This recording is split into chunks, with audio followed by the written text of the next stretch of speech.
Man, I really wish I would have hit the record right before Esker went, huh? And that's how we could have started on this note of air of mysteriosity. And you guys are probably going to see a bunch of, oh man, I look up at my webcam as I hit record, and I knew I had a zit on my forehead, and I knew I popped it, but I didn't know I was Sparky Boom Man today. But I guess that's who we are. Cool. Kingmaker, here we go. Thank you guys for your support. Keeping us pandemic proof and having the coolest job on planet Earth. And you remember, if you want to get down with games on BDG, Patreon is the way to make my neck pop. And that happened last time. Well, we crucified some gremlins, so that was fun. We had a council meeting, so that was fun. And we also went and looted a dungeon from 2 books ago. And upon learning that the Tiger Lords had taken it as a forward establishment after Hargulka and crew were so easily routed from their own home that they left to assault y'all from. And then in the ensuing gigantic fight with the forces of Restov and intervening Fae and things, seem to have retreated off farther into Numeria, sealing this place off in the process, handing the Reclaimers a pretty well put together dwarven fortress on their border. Of course, as dirty though. A little dirty. It's very well put together, but there's a lot of poop. I was gonna say that's gonna need a lot of work before it's even functional. Hose it down. We need some lemon pledge right now. They let too many saber-toothed tigers sleep in the living room. Classic mistake. The Tiger Lords are actually tiger hoarders. They have too many pets, and it's entirely too gross. And the pets get stuck underneath the garbage and then die. Ah, that's terrible. That is too. Whew. Huh. All right, I'm getting a D4. We're changing the subject to in-character reflections for hero points right now. We're not no garbage cats here. I'll go first. Nice. All right, so I wrote something quick this time. Oh, But I knew I had to reflect on this, but I didn't have a lot of time. So, okay. Oh man, I guess I'm just getting into it. All right. Order is a means to an end, the end being the prosperity of the people. What nonsense. Galadon had said that to him once, and it was one of the few times Artoris could recall coming away frustrated with his friend rather than put at ease. Yet here he was, parroting the same rubbish. Continuing his daily ritual, he placed the coin on the right scale, and the scales shifted to the right. He knew he didn't believe a word of it, of course.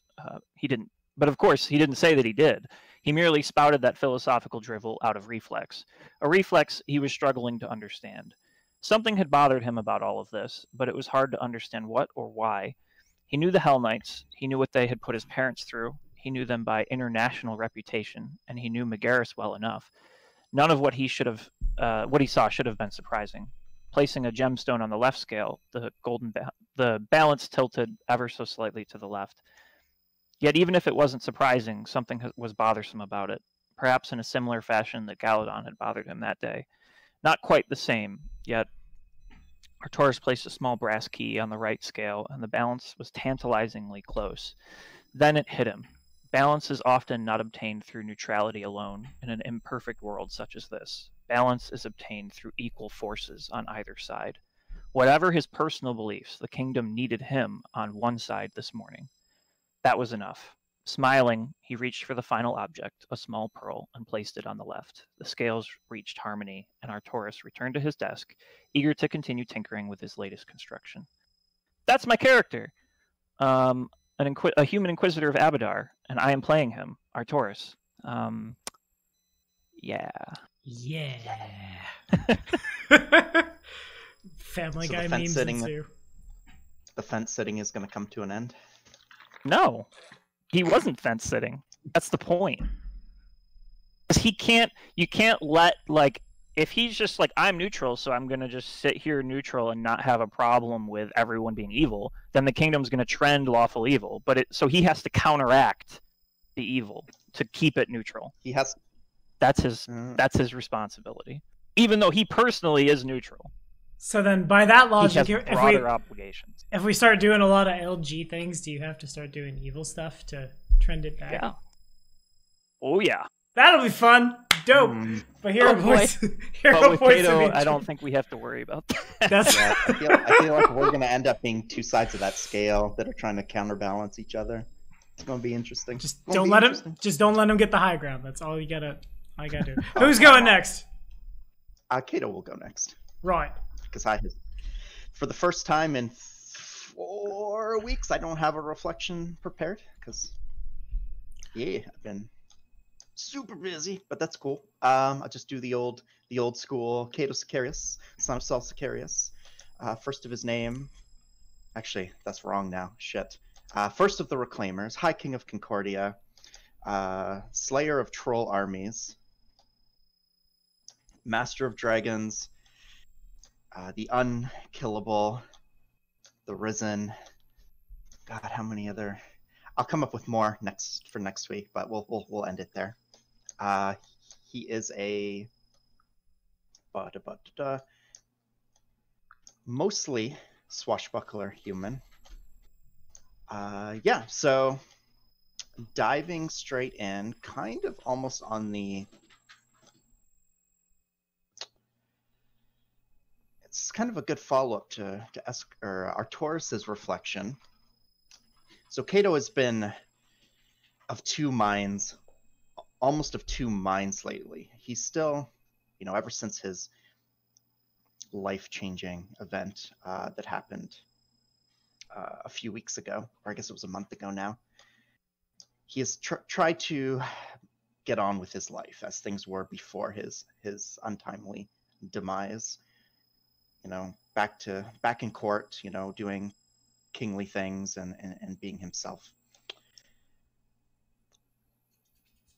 But the world has changed around him, and as such, he has begun to change along with that world.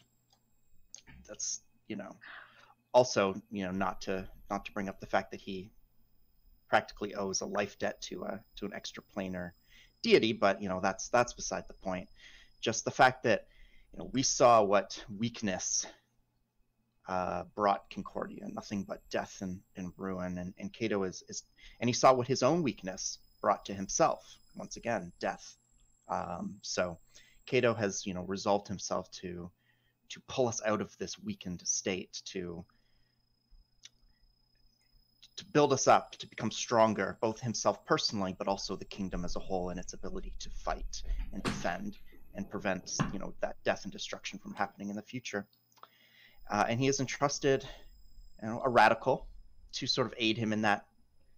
So it has resulted in a little bit of interpersonal, let's say, drama, to say the least. A few events that some are a little uneasy with, but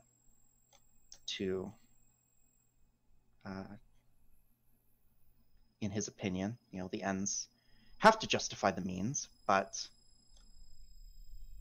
he currently doesn't believe that we have overstepped it all at this point, though some tweaking of process is definitely in order. And thus we've landed on our constitution, which we will be rolling out in the weeks and months to come. So as soon as Mugaris gets back from his border excursion out in the west, where Ashgard is, we'll need to bring him in and have a talk. But Cato's not mad per se, just needs to clear a few things up. And yeah, that's where he currently stands as far as his mental. Fair enough. Cool. Hero point for you, my dude. And is it Seti or Ionia next?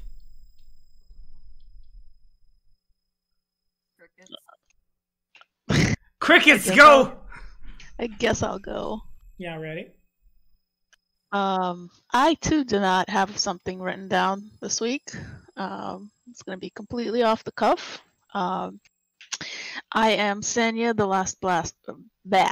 the Black Stag, last of her kind. I am a barbarian Geminid invoker and vizier of the Forest of Concordia. I I try to keep out of quote unquote politics, but the whole like crucifixion of gremlins kind of spurred her in the background discussion about like making sure that Senya's very much wants to make sure that all goodly people of Concordia are have laws that protect them. So once we have that constitution being discussed, she's going to make sure to bring that up. And she's been fairly quiet like these past few weeks, but like this is more of like a reflection on, you know, what's going on in her inner world, because she's been gifted a awesome gift. But she hasn't really had a chance to flex that yet, but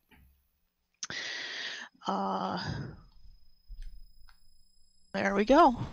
All right, fair enough. I feel like I ought to give y'all a very, like, I don't want to say an easy combat, but not a Vorticai combat, just so you can use your templates for good instead of evil.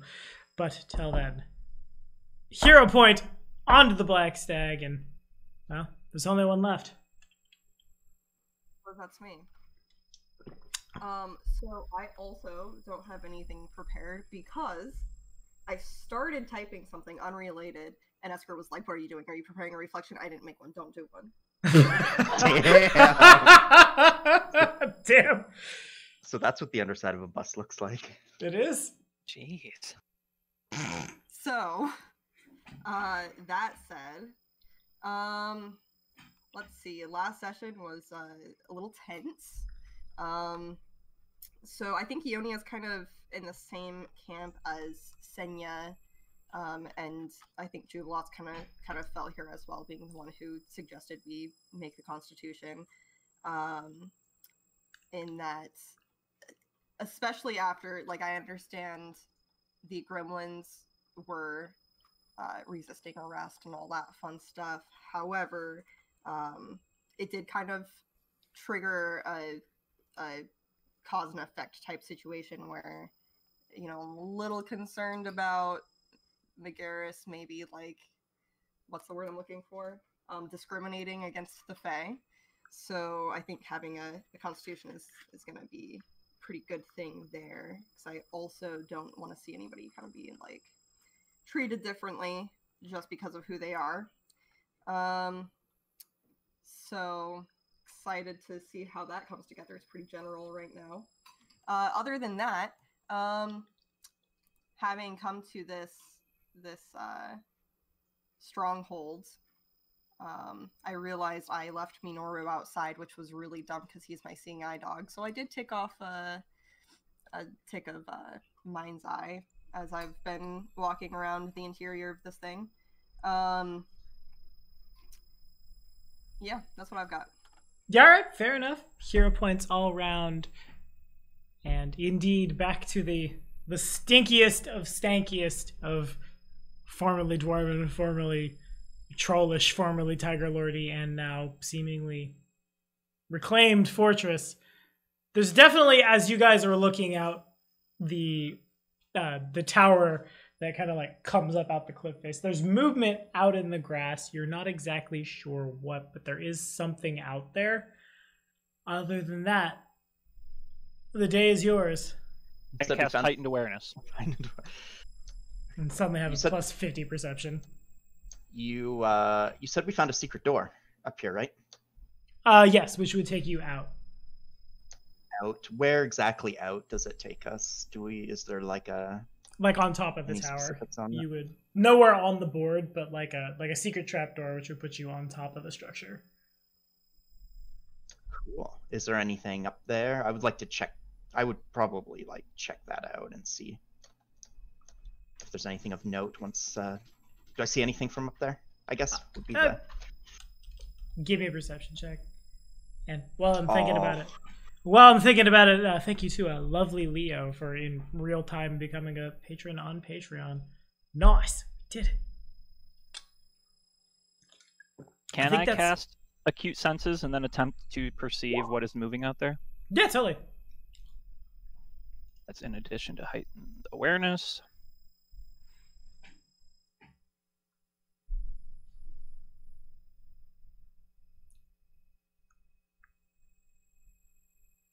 Oh, that's a 3. Damn it. Shut up. Somebody hit that man in the back of the... Oh, it's a 3. Oh, no. I'm so tired of Setia's math being wrong on a sheet. I have to take... It's a good spell. It's a damn good spell. So good. I saw that. Now that I have the slots because of the human racial, the human favored class bonus, I'm all about it. Oh, you or what's your human? Oh, is it Human More spells Inquisitor FCB is 1 spell known of a spell level equal to like 1 minus the highest level you can cast or something like. nice. A lot of classes get that one specifically for like the cross casting traditions. But I gotta close Discord. The memes are funny and they're causing me to not be good at GMing. Okay, so you push the trapdoor opens down. I guess rather you pull it down a little, like an attic, little stair, or not stairs, but a ladder, like down. You climb up. It's a pretty damn good view as you like climb up onto, I don't want to call it a mesa, but like on top of the hillside, which is the only really risen structure in the Gnarl Marches at large. Let me really quickly it's a kind of a funny in real time screen cap that I'm gonna take, but as I open a map, the very first map on my maps tab for Kingmaker is the first fight against Vorticai, and that's what I named it. I named it Ope. What an Ope it was. But okay, so just kind of like forest and swamp as far as the eye can see, the like gently rolling hills. You can what is a reasonable sightline from here? You can see the territory probably from where you're at, where the Gnarl Marches end and like the western half of Glenabun begins, the swampland opening into like gently rolling plains. And you know, if you went farther south, they would continue on for quite a ways till you started getting towards like the Five Kings Mountains area. But if you were to continue on towards the bounds of the Stolen Lands, you would cut through a very, very less forested bit of swampland known as the Hook-Tongue Slough. All of you see the movement kind of continues out in the grass there. It's honestly, the distance penalty is such that the 50 matters. It'd have to be pretty big for you to see it from where you are. With that said, most of you only see the like disturbance of the trees and tall grasses and maybe like what appears to be a shoulder or an arm. With the blessings of Abadar, and apparently the telescopic vision that comes with, Artorias, you're very sure whatever in the hell you're looking at has one eye in the center of its head. You kind of like the way the light hits it. It's almost unmistakable. He stole your helmet. I'll say the one thing that I will not do to hedge my bets against the Reclaimers is equip people with that helmet, because that helmet's fucking good. Okay. Unless we all start buying that helmet, then you might have to. Yeah. Everyone has Cyclops helmets. That's the boss fight of Kingmaker. It's just a Cyclops helmet. There seems to be a large one-eyed creature out there. I'm already getting flashbacks to the previous large one-eyed creatures. Probably no thanks to what I'm wearing. Not in, you know what I'm saying. Up in this tower, is there like an open window thing? Where you could I are jump from the tower? Yeah, you could. You are completely exposed to the air. You are standing like on top of the hillside. Kato will. Dark, fiery wings burst from Kato's back as he jumps from the top of the tower and soars towards the movement. Okay, and everybody sees Kato do that. That seems a little bold. I will follow. Well, wait. Oh no, I can't. I was gonna say I'd cast Fly on Senya, but How far is the drop? Not that far. Only like 50 feet or so, which I guess is actually quite a ways. But I'll kind of like forearms out and up in front of me and kind of scoop Senya under her arms and just drop her on the ground. Appreciate it. But I'm strong these days, so I can do that apparently. You got the muscles. Yeah. And then once Senya's on the ground, she's going to do a sharp whistle to call Grom, and she's gonna get on him. okay, yeah, fair enough. And so all of you kind of just descending on this movement very, very, very rapidly, presumably faster than this thing is. Yeah. The creature tries to escape in vain. You come upon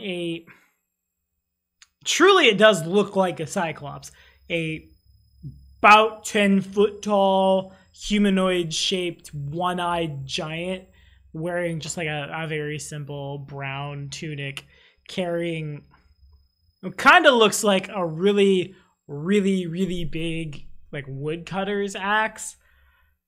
The creature's head is about like, I'm gonna say hobbit length hair and hope that translates to everybody. This like shaggy, matted, gross, brownish mass. The lower half of his face, I mean like nose down, is just obscured by this real, somehow very, very, very long, yet also very, very, very prickly looking beard.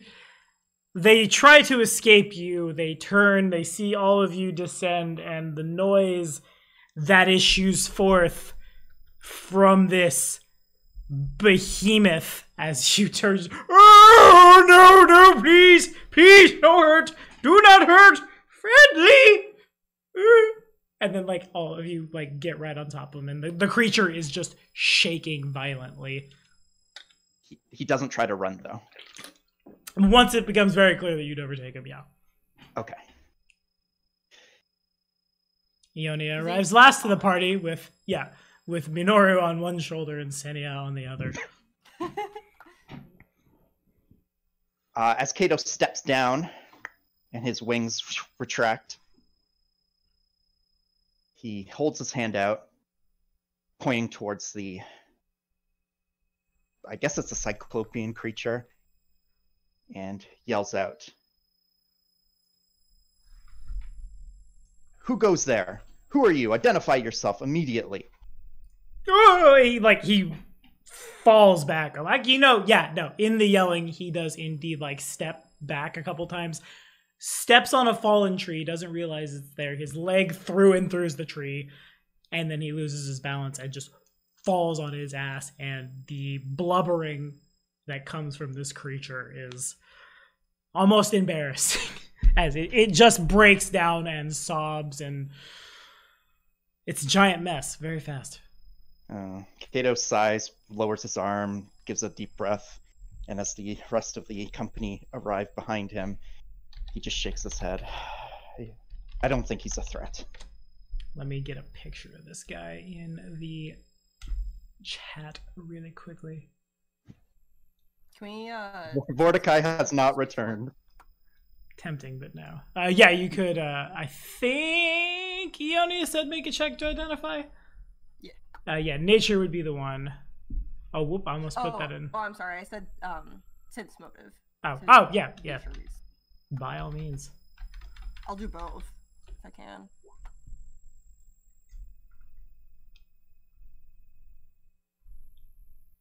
Alrighty, I misplaced my picture. Get in there, friendo.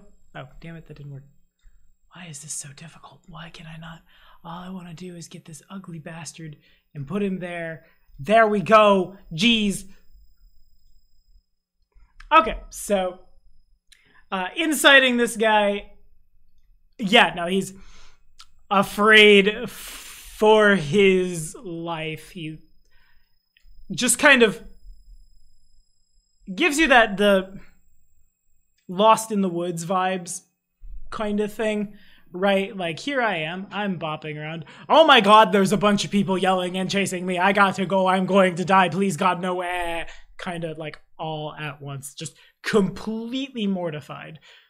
Which partially tracks and partially does not track for what you're looking at. It's not a Cyclops. The creature, which IRC comes from Spanish mythology, I forget, is called an Ohankanu. A very large, truly a fey creature, known almost like universally for being these just like rapacious, destructive monstrosities that befoul the forests in which they live. They block up streams just to grab trapped fish. They cause rock slides just to wound one deer to make it easy to catch. Big giant rock slide. Cut down a healthy tree just because, oh boy, they love killing.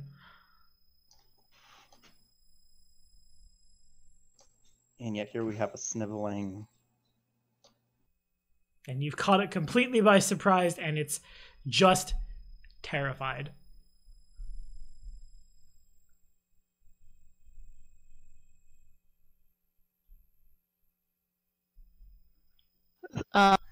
Wow.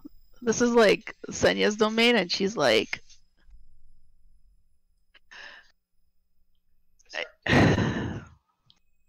what are you doing here, creature? I'm lost! What are you doing here? Ionia, they're not very smart. Okay.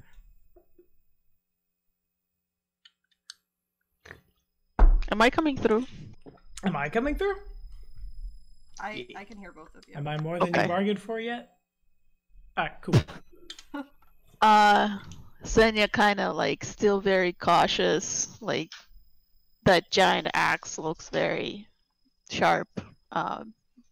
She wants to know what this creature is doing out here. What is its intentions? It just, as you approach, ask it more questions. It continues, oh, I'm lost, please, no! I don't want to die, no, please! And, like, the creature's arm is as big as your body, almost, as it, like, raises up its hand and, like, arm to, like, shield itself from you. It's one eye just rolling real hard in its head. Does it seem like this is genuine, or is it, like, mocking? Like, oh, please don't hurt me. Oh, no. Or is it actual, like, terror? Yeah, give me an insight. Oh, man. You can tell I've been listening to Critical Role. Give me a sense motive. Yeah. I couldn't tell. The former could mean the latter. It could be generally afraid and mocking you. It could be mocking you and then afraid that it's doing so. Ionia, no, this thing's just terrified.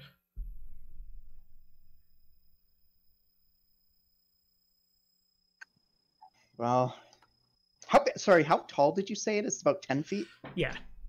So it's big. It's a big boy. Okay. Big boy. Which is funny because he's cowering, yet he towers over all of us. Calm down, we won't hurt you. We do need to know what you're doing here, though. Can you answer our questions? You're not gonna kill me? Not if you don't mean us any harm or cause any damage. still weighing my options here. The creature looks down at the tree that he stepped in when you said cause damage. Too late! Okay. And he kind of like picks himself up. Begins like absently with these really big, just... I want to say sausage fingers, but sausage fingers doesn't do it justice. More like bratwurst fingers. Yeah. I used to like bratwurst, then I GM'd for you guys, and now I can't anymore. Just like reaching down and plucking splinters that are like the size of crossbow bolts out of his very swollen cankle. As Ione would be able to tell you that these guys are like most of the Fae. It's going to take cold iron to get them. And just kind of like pluck, snap. What do you want to know? Turn back towards Senya. You're clearly not from around here. What were you doing out here? Trying to find a home. What are you doing out here? This is my home. Oh! And then like trails off, pulls another sizable splinter out of its, like the back of its leg.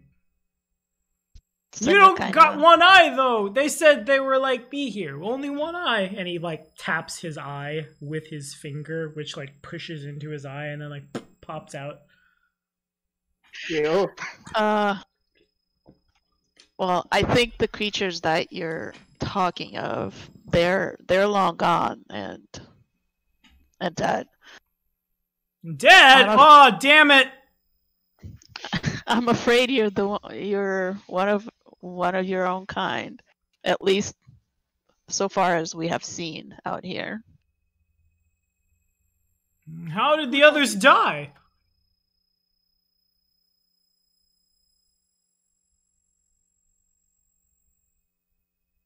Just kind of. Oh, yeah, I don't think Fae have like a sense of what death is. Indeed, the cycle of life and death is very alien to them. Oh, what was the question? Asking how they died. Oh, well, they were long gone before we have claimed this land. Dead is gone. Not here anymore. Oh. Did they say they were sorry?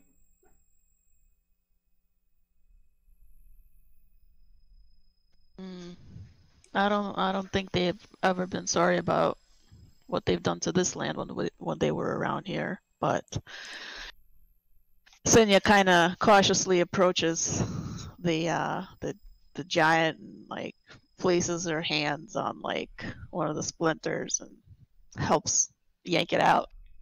So pushing into his skin is kind of like pushing into, oh god, I don't even, like Jello, but it's a little like cheesecake. Yeah, there you go. That kind of texture. As if you just like put your hand right on top of a cheesecake and push down. You sink in a little and it's really clammy and you're pretty sure some of it sticks as it comes off, or maybe that's just the sensation that will never go away ever again. The splinters are pretty big, but like he doesn't even really seem to feel them as he just like pops it out.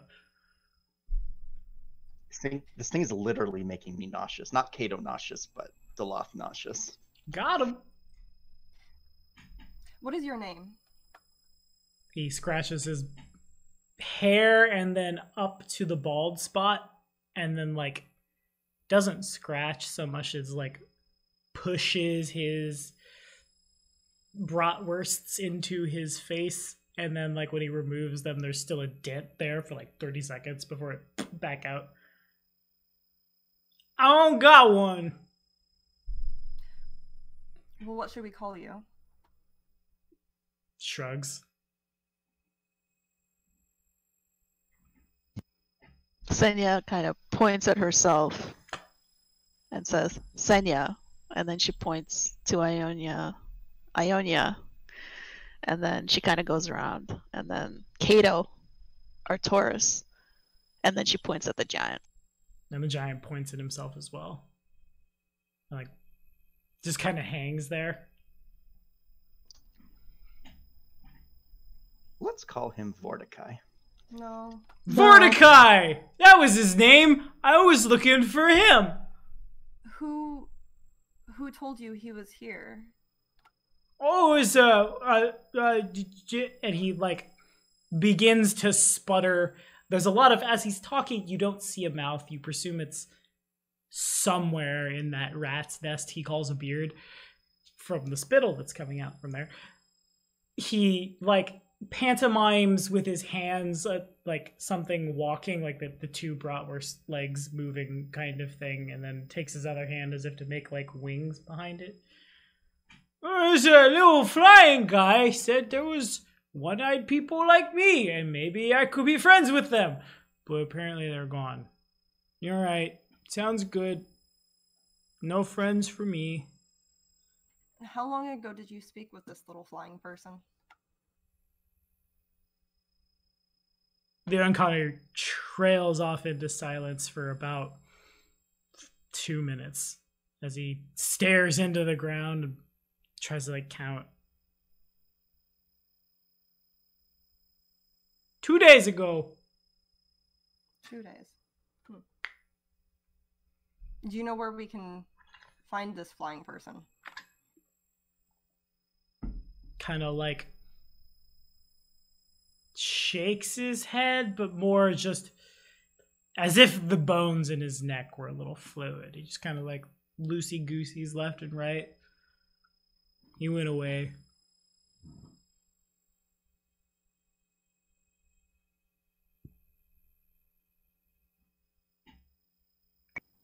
Cato, after being silent for a very long time, speaks up. So what do you intend to do now that you're here? Shrugs real slow. I'm kind of hungry. What do you eat?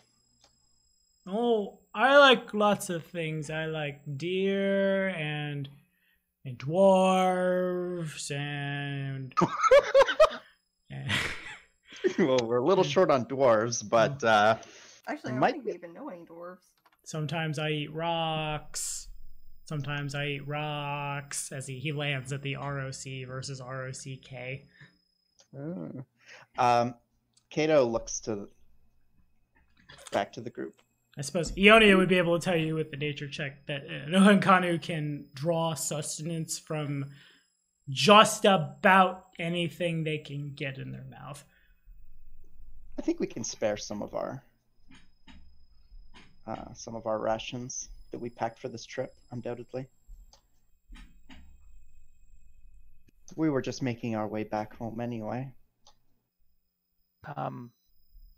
If I might, could you tell me anything else you might remember about the description of this flying person?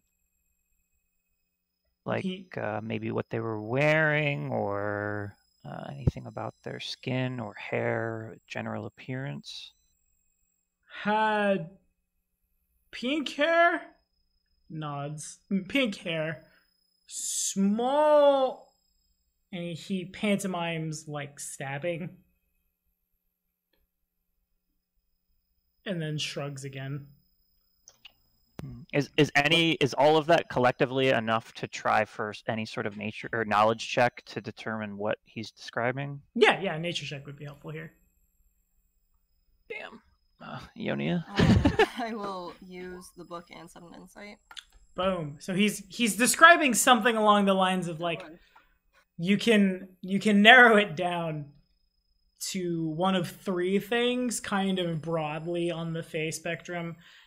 Either like a sprite, a pixie, or an Atomi. A small, if not tiny or smaller, humanoid appearing Fae with wings. They are pretty common in the Stolen Lands these days. Pink hair is enough of a descriptor that like you imagine they would stand out, because the average sprite's hair, though they can, as if this were Legend of Zelda, they can change the color of the light they emit basically at will. Their hair tends on the like Bosmer end of the color spectrum, the like reds and yellows and oranges kind of thing. And Atomi usually towards like darker blue blacks, and Pixies. Pixies kind of run the gamut, but pink hair you think would stand out. Okay. And with that, whatever you were saying, Del, before I. While they're going through that, I'm reaching into my pack and I toss him like a hunk of like cooked meat.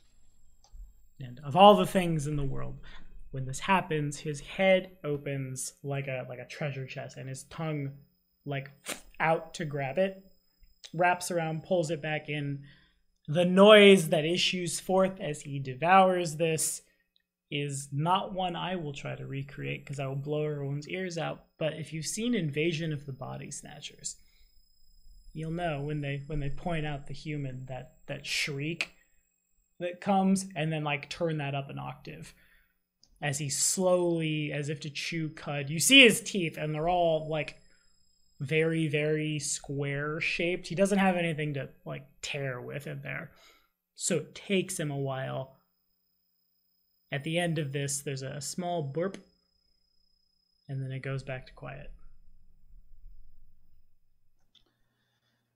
Kato turns to the party and says, I don't really see any. This guy doesn't seem all that dangerous. I don't see why we can't let him be on his way. In Draconic, I'll reply to Kato, albeit a bit destructive.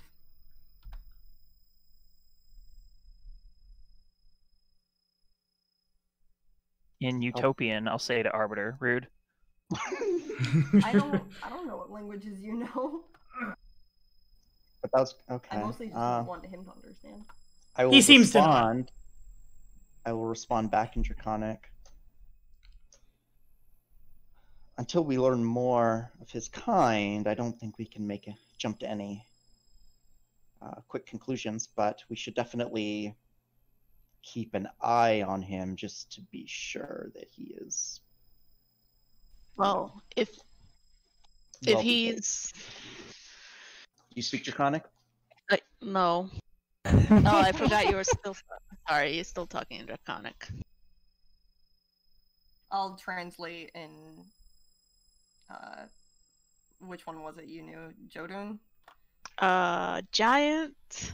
Kelid. Okay, we can do Giant. Oh, wait, no, never mind. I have Jotun, I don't know if that's the same. Okay, and in Iruxi, I will translate to goodness. Well, I suppose he can. Artoris He can stay. Rude. Lenya will reply in Iruxi. Well, I suppose he can stay out here, and I can keep an eye on him. Kato looks at Ionia for a translation. In Draconic, I'll say, she said she'll keep an eye on him. Kato will then say, excellent, but he'll say it in demonic. In Halfling, I'll say... Just kidding. I don't think you speak Halfling. Which I don't think anyone understands. Does anyone understand demonic? No. So, I just basically spew some... I wonder what demonic sounds like what the language and the words actually are. They like harsh word? Like, it's kind of weird what that dialect would sound like. What does that? That's a good question. I'm imagining it sounds like when you play a record backwards. It's a very, very difficult dialect to master. We're getting off track, but welcome to Kingmaker. Senya will look at the creature again, and she will say,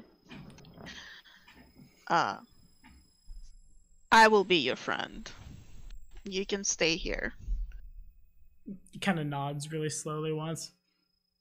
All right. But no eating dwarves or any sentient beings for that matter.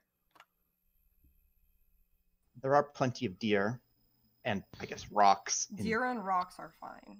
He kind of hangs Senya on kind of Senya's narrows her. horns. Senya kind of narrows her eyes and says, "Try and keep your diet to mostly rocks. Let's keep it vegan. Keep it mostly rocks." Vegan rocks only. Are rocks vegan, or are they like? Mega vegan. And they're The most vegan I've ever got. yeah, minerals. And he reaches down, There picks we up a rock about the size of a human head, pops open his trash can head, throws it down, makes that scary, unearthly screech as he grinds rocks with his teeth. You can hear what sounds like you're not sure if it's his teeth breaking or the rock breaking. I'm getting Rock Eater vibes from from Never Rock Never biter. Ending He Yeah. looks down. He looks down at his hands that have. He clenches them. These are strong hands. Oh, Tommy, I'm so glad you knew that reference. That's a movie I've seen because it was on Okay. Disney a lot as a kid. So we can check that off the list of things we need to catch Tommy up on. Oh, we should Oh. I guess we could talk fine. about it after. Have we session. had enough of this? And I don't know. I'll just- I'm liking this little linguistic musical chairs, but okay, fair enough. We will. All right, so we're gonna keep tabs on him, and otherwise, we'll assume the best and be his friend. If Senya will be his friend, I guess. Clearly, Ionia, you need to do your best to locate this pink-haired fey creature. Yeah. And fits. with respect to the rest of this, I suppose, Senya, that's your domain. And with that, I'm less than interested in remaining around this creature for any longer. As he says that, Kato has like an all of a sudden like a oh shit moment in his head. Like you see his eyes suddenly like go wide and his facial expression kind of like, and then he's like lets out a sigh and he's like, whoops. And he reaches up and he gives his the circlet on his head a few taps and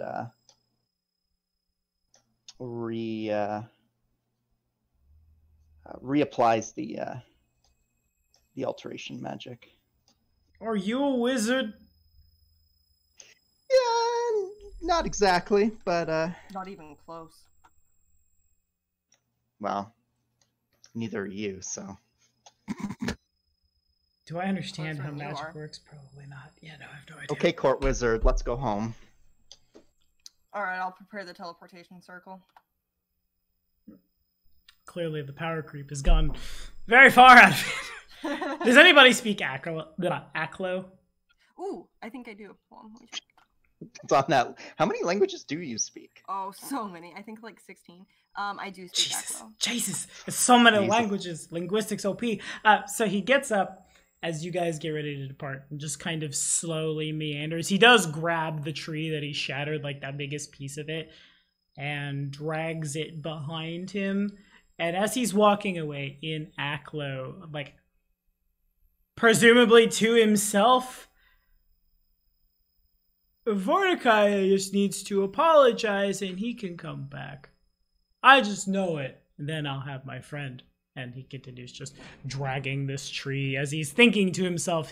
His internal monologue has clearly dampened his vision as he does collide like his shoulder into a tree. The creak of the roots as they give and it slams down. He kind of without pausing starts grazing on the foliage of the tree as he continues walking on. He's literally a walking like wrecking ball, and he's gonna be wrecking balling through your forest. Senya kind of thinks perhaps I should tell him Mordecai is further out west. Is anyone gonna Send him out to specifically? Numeria. Is Ionia going to translate what he just said? I mean, Arbiter Oh, understood that it wasn't too. Aklo, wasn't it? Oh, that's right. Okay, well then I will immediately halt, and return to the creature. And excuse me, what does Vorticai need to apologize for? Do you know? He shrugs. Must have done something bad. You apologize enough and it's all okay, though.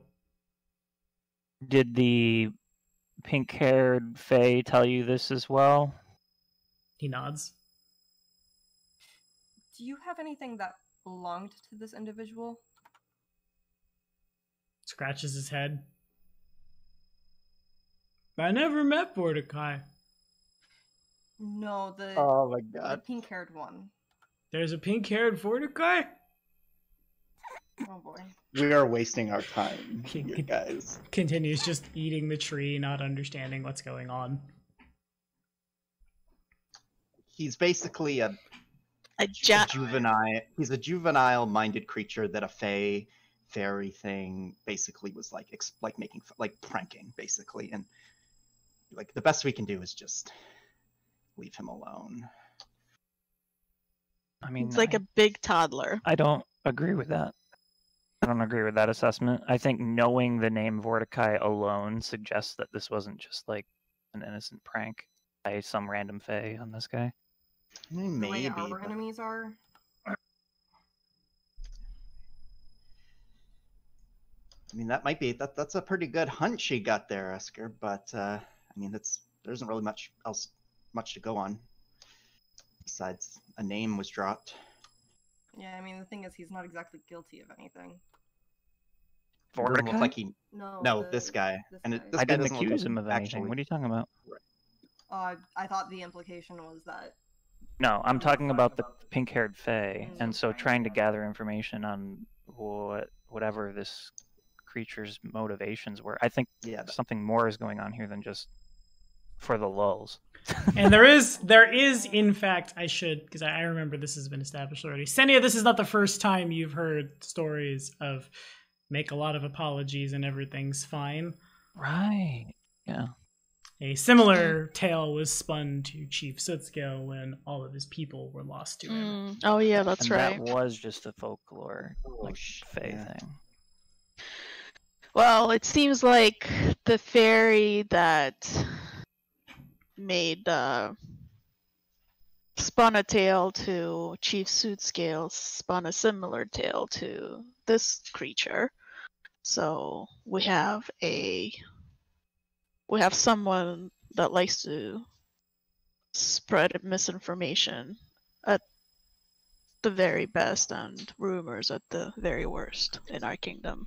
Was it established during your talk with Sootscale that the Fae actually believe this tale? Yeah. Yeah. Yeah. I mean, it is the nature of the Fae. On Galarian, it's a bedtime story to tell children. To the Fae, it's a very real concept. Whether or not that real to them concept is an abstract or not is another matter entirely. Would it be safe to say that this giant thing is it's looking it's been looking for, I guess, home and its own creatures, and it ran across this pink-haired creature, and this pink-haired creature told it that apologize enough and you'll be able to find your way home. And I don't, does that make sense what I'm trying to get at? Yeah, totally. And that does track. It's hard to say if that's what happened, but it is at least logical. It was Vorticai that he said needed to do the apologizing, though, right? Mm-hmm. Well, I think the other creature kind of put it in his head that Vorticai was of his kind, and he was looking for his kind.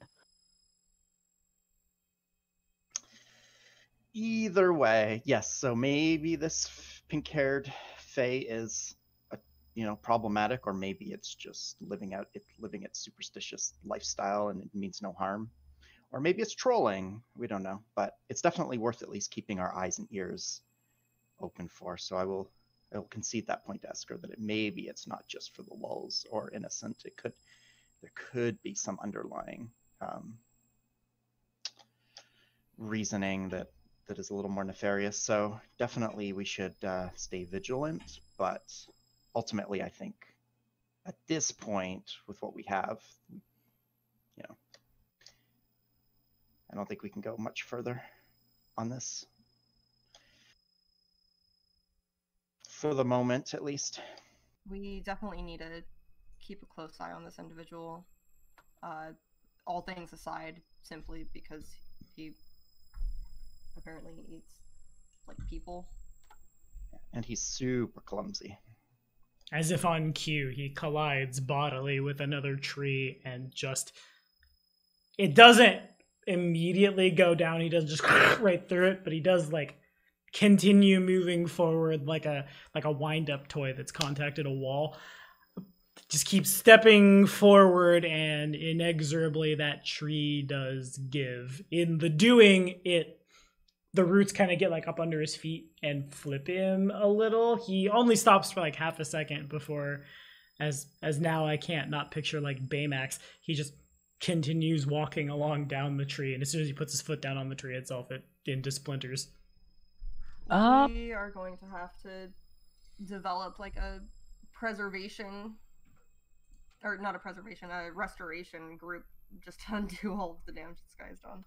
Could we use his strength maybe in, I mean, not to be too mechanical about it, but in the development of tiles that we claim? I mean, kinda. My mind, your little pause there, my mind went somewhere completely different. I thought So maybe did mine. we could use him to like pull our carriage. Oh, This is also I true. I was thinking use his strength against the Tiger Lords. My mind immediately went to like tell him that his friends are further out. Like I'm like have him like be destructive further west. We could tell him that out toward in the direction of Numeria is where we've heard that, you know, some of his kind might be, and he could literally like march his way into Tiger Lord territory. Maybe That feels a little on the edge of evil, which I wouldn't. Yeah. Ionia would be for. That said, it would be very, very easy to dupe this guy, and right that way. He'd die. Like we'd be signing his death warrant, but maybe he would. But we could send him in a different direction. We could send him in a different direction that we don't know is ultimately going to kill him, but is also not like our backyard. Why don't we use? Well, I feel like we remember Megara said literally no matter what direction you go are people who want to kill you. So, which is why this he's guy stuck would here. work for far below minimum wage. I feel like we could put him to use. I'll work for rocks. Hey, maybe we can send him to the mines. He could make a good miner. Maybe Just he would eats eat all the the ore, gold. though. Oh yeah. That's Yeah, he would. Strip mining. Yeah. We'd go to collect our like build point for the month, and Tommy would be like, "Nope," because he ate all the gold. He's actually eaten you out of house and home. That's how ravenous this guy is. I mean, I'm sure we do some like we need lumber sometimes, right? Yeah. That comes from somewhere. Like he would probably be useful for that. He makes a great lumberjack. Clearly. This is true. Is there a space somewhere in that forest that we need to like prune? Not really. It's all reserve, right? We have a road going through it, but I think we didn't want to like really like develop it out unless you wanted to, had an idea of what you wanted to spend some of that space on. All right, so we have a couple options. We can either let him rampage through the Gnarl Marshes, in which case we're probably going to have to come back here and resolve the fact that he's tearing up our the land, even if unintentionally, which I don't think is a good. We're just putting off the problem for later. Or we can send him in a direction. I feel like any direction we send him, he's going to run into a civilization of some kind, and it's going to be their problem. If we send him north, he's going to walk right into, Brevoy, which is not going to be good for him. If we send him west, it'll be the Tiger Lords. That's best for us. Can we? I just had a thought. Can we send him to the Candlemere Tower ruins? Why? There's plenty of rock there. I mean, he'll eat the tower, I'm sure. But I'll go eat the ruins of Eldritch Madness. That's a great idea. he comes back and he's he's an old god, like he's infused with comes back with tentacles coming out of his mouth, and we create our final boss. Oh my god. Okay, never mind. Let me advance his hit dice right quick. Don't give Tommy any ideas. Too late. Too late. So, sorry guys, back on the topic. Or the third option is that we hire him on for we find a purpose for him here, which I think is what our Taurus wants to do most. I like that option, but I don't know how we're gonna rein him in. We don't want to bring him back to Rooston. No. Is there a way to rein a creature in like this? Maybe he's if we intelligent enough that I don't think it's handle animal territory. I think it's it might be close. Just east of Rooston into the hills where there's less that he can destroy, and we can I don't know, build a or something. Or we chain him up and we use him as as labor, but we keep him We're not gonna chain him. Is there anyone that we know that would be good at Juby?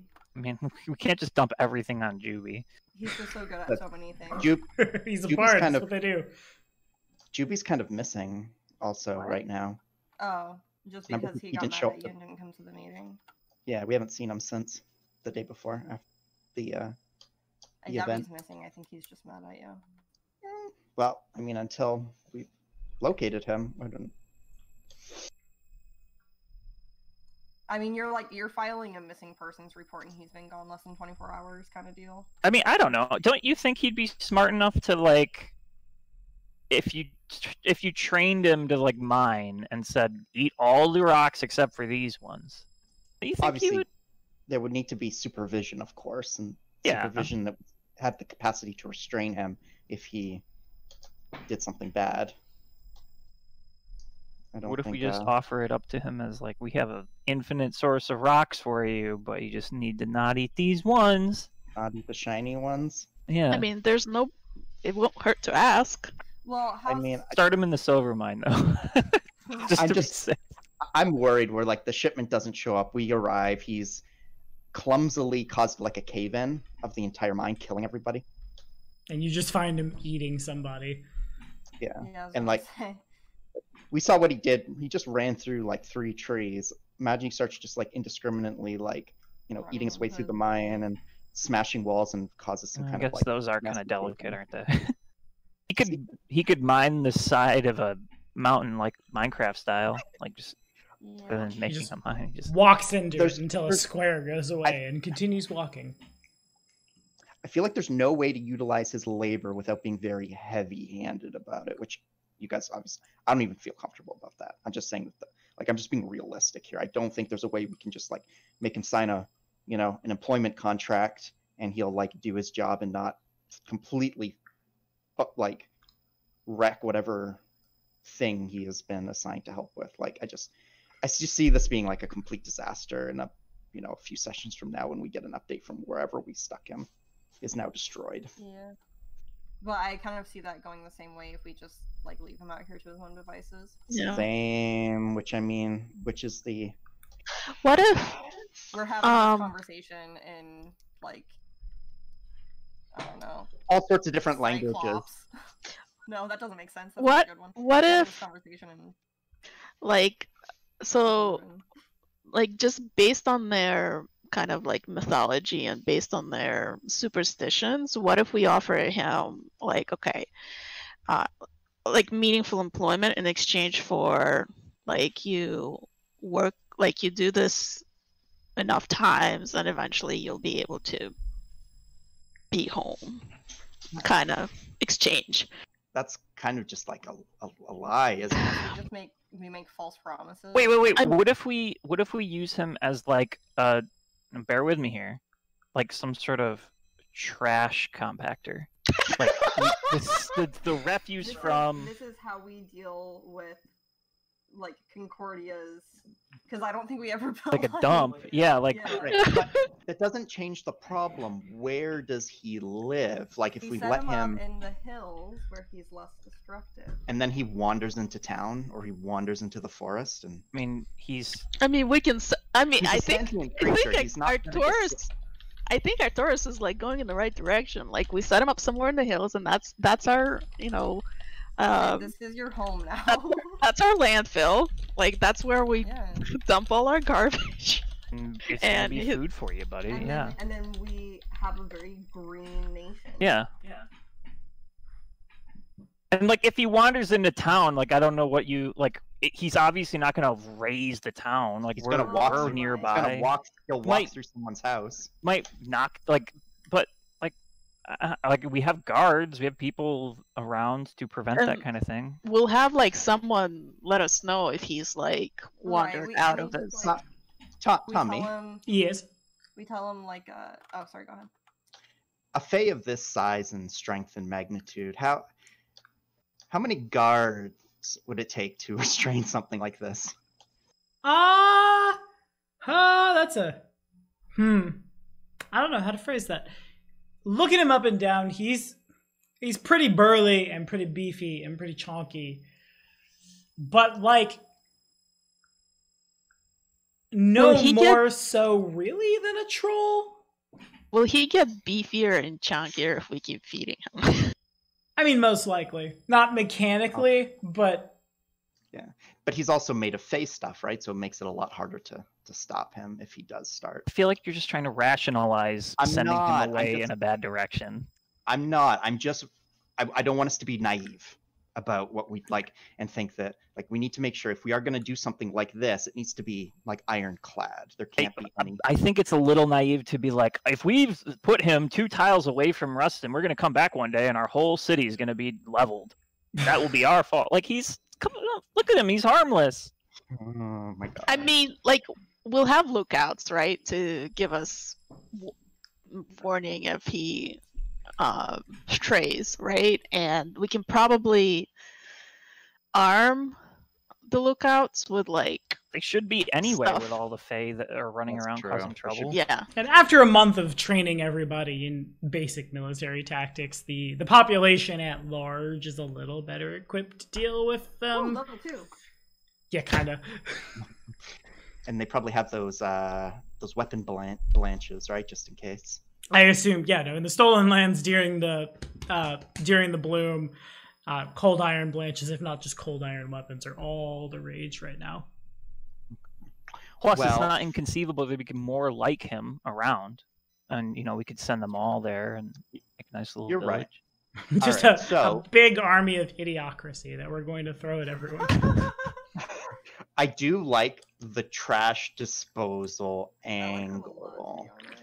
A lot, Because it's actually. mutually I just beneficial, want to let's make be sure that honest. we are.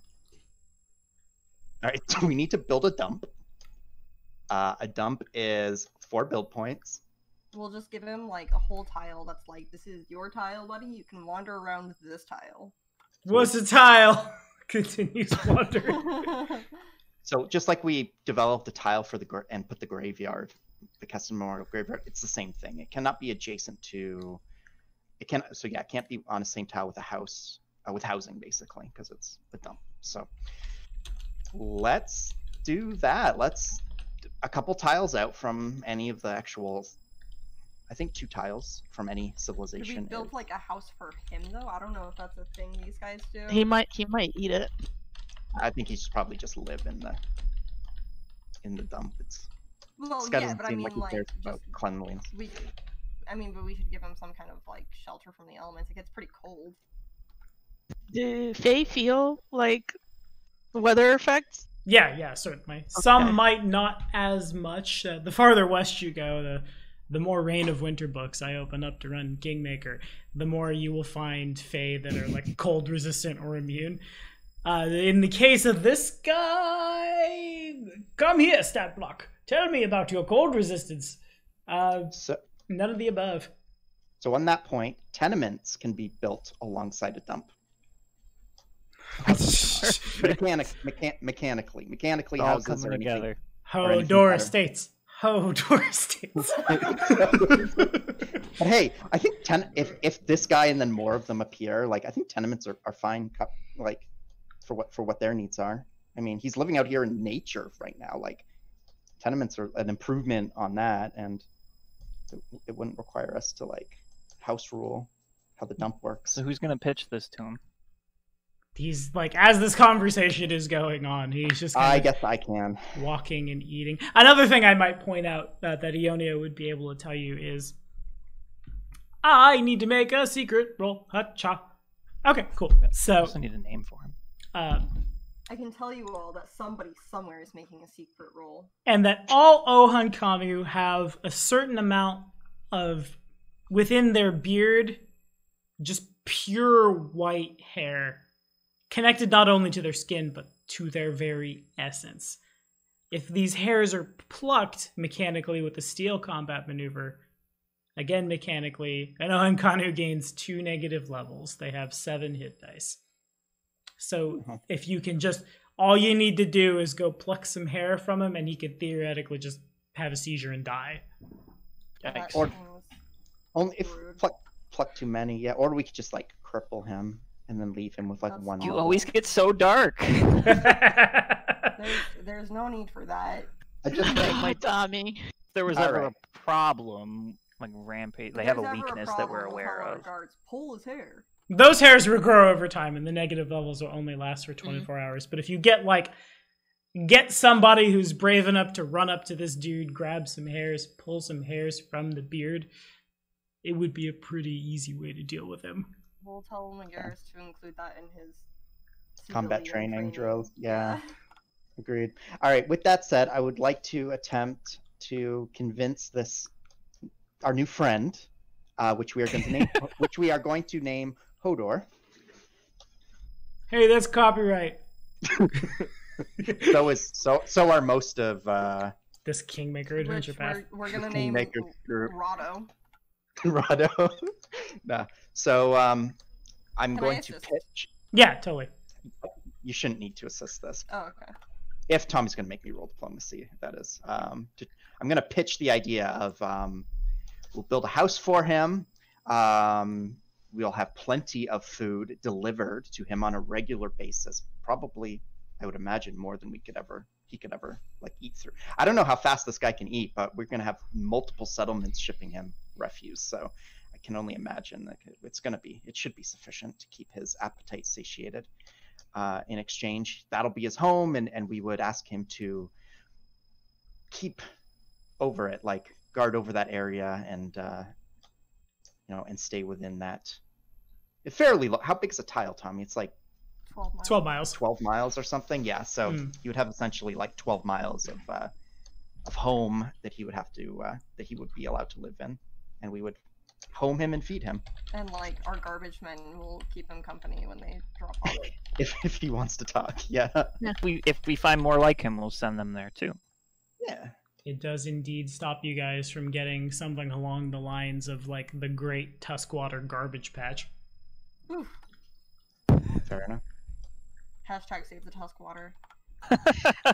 I like this environmentally friendly solution. Mm-hmm. Okay, So- yeah, sure. Give me a diplomacy. I so roll. rarely ask the face to roll diplomacy. I feel like I should at least once before we go back to senseless violence. So he turns, All right, looks let's at keep you, looks at the pair of you. You want me to eat the trash? It's all yours. Okay. And he I kind don't of think just we would have said trash per se. he just continues walking. He kind of orients himself vaguely in the direction of your borders. It's clear he knows where they are ish, kind of, and just continues walking on.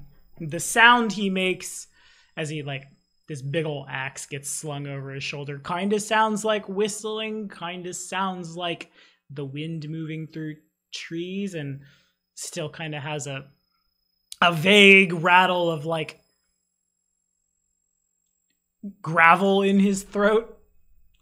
It's real unnerving.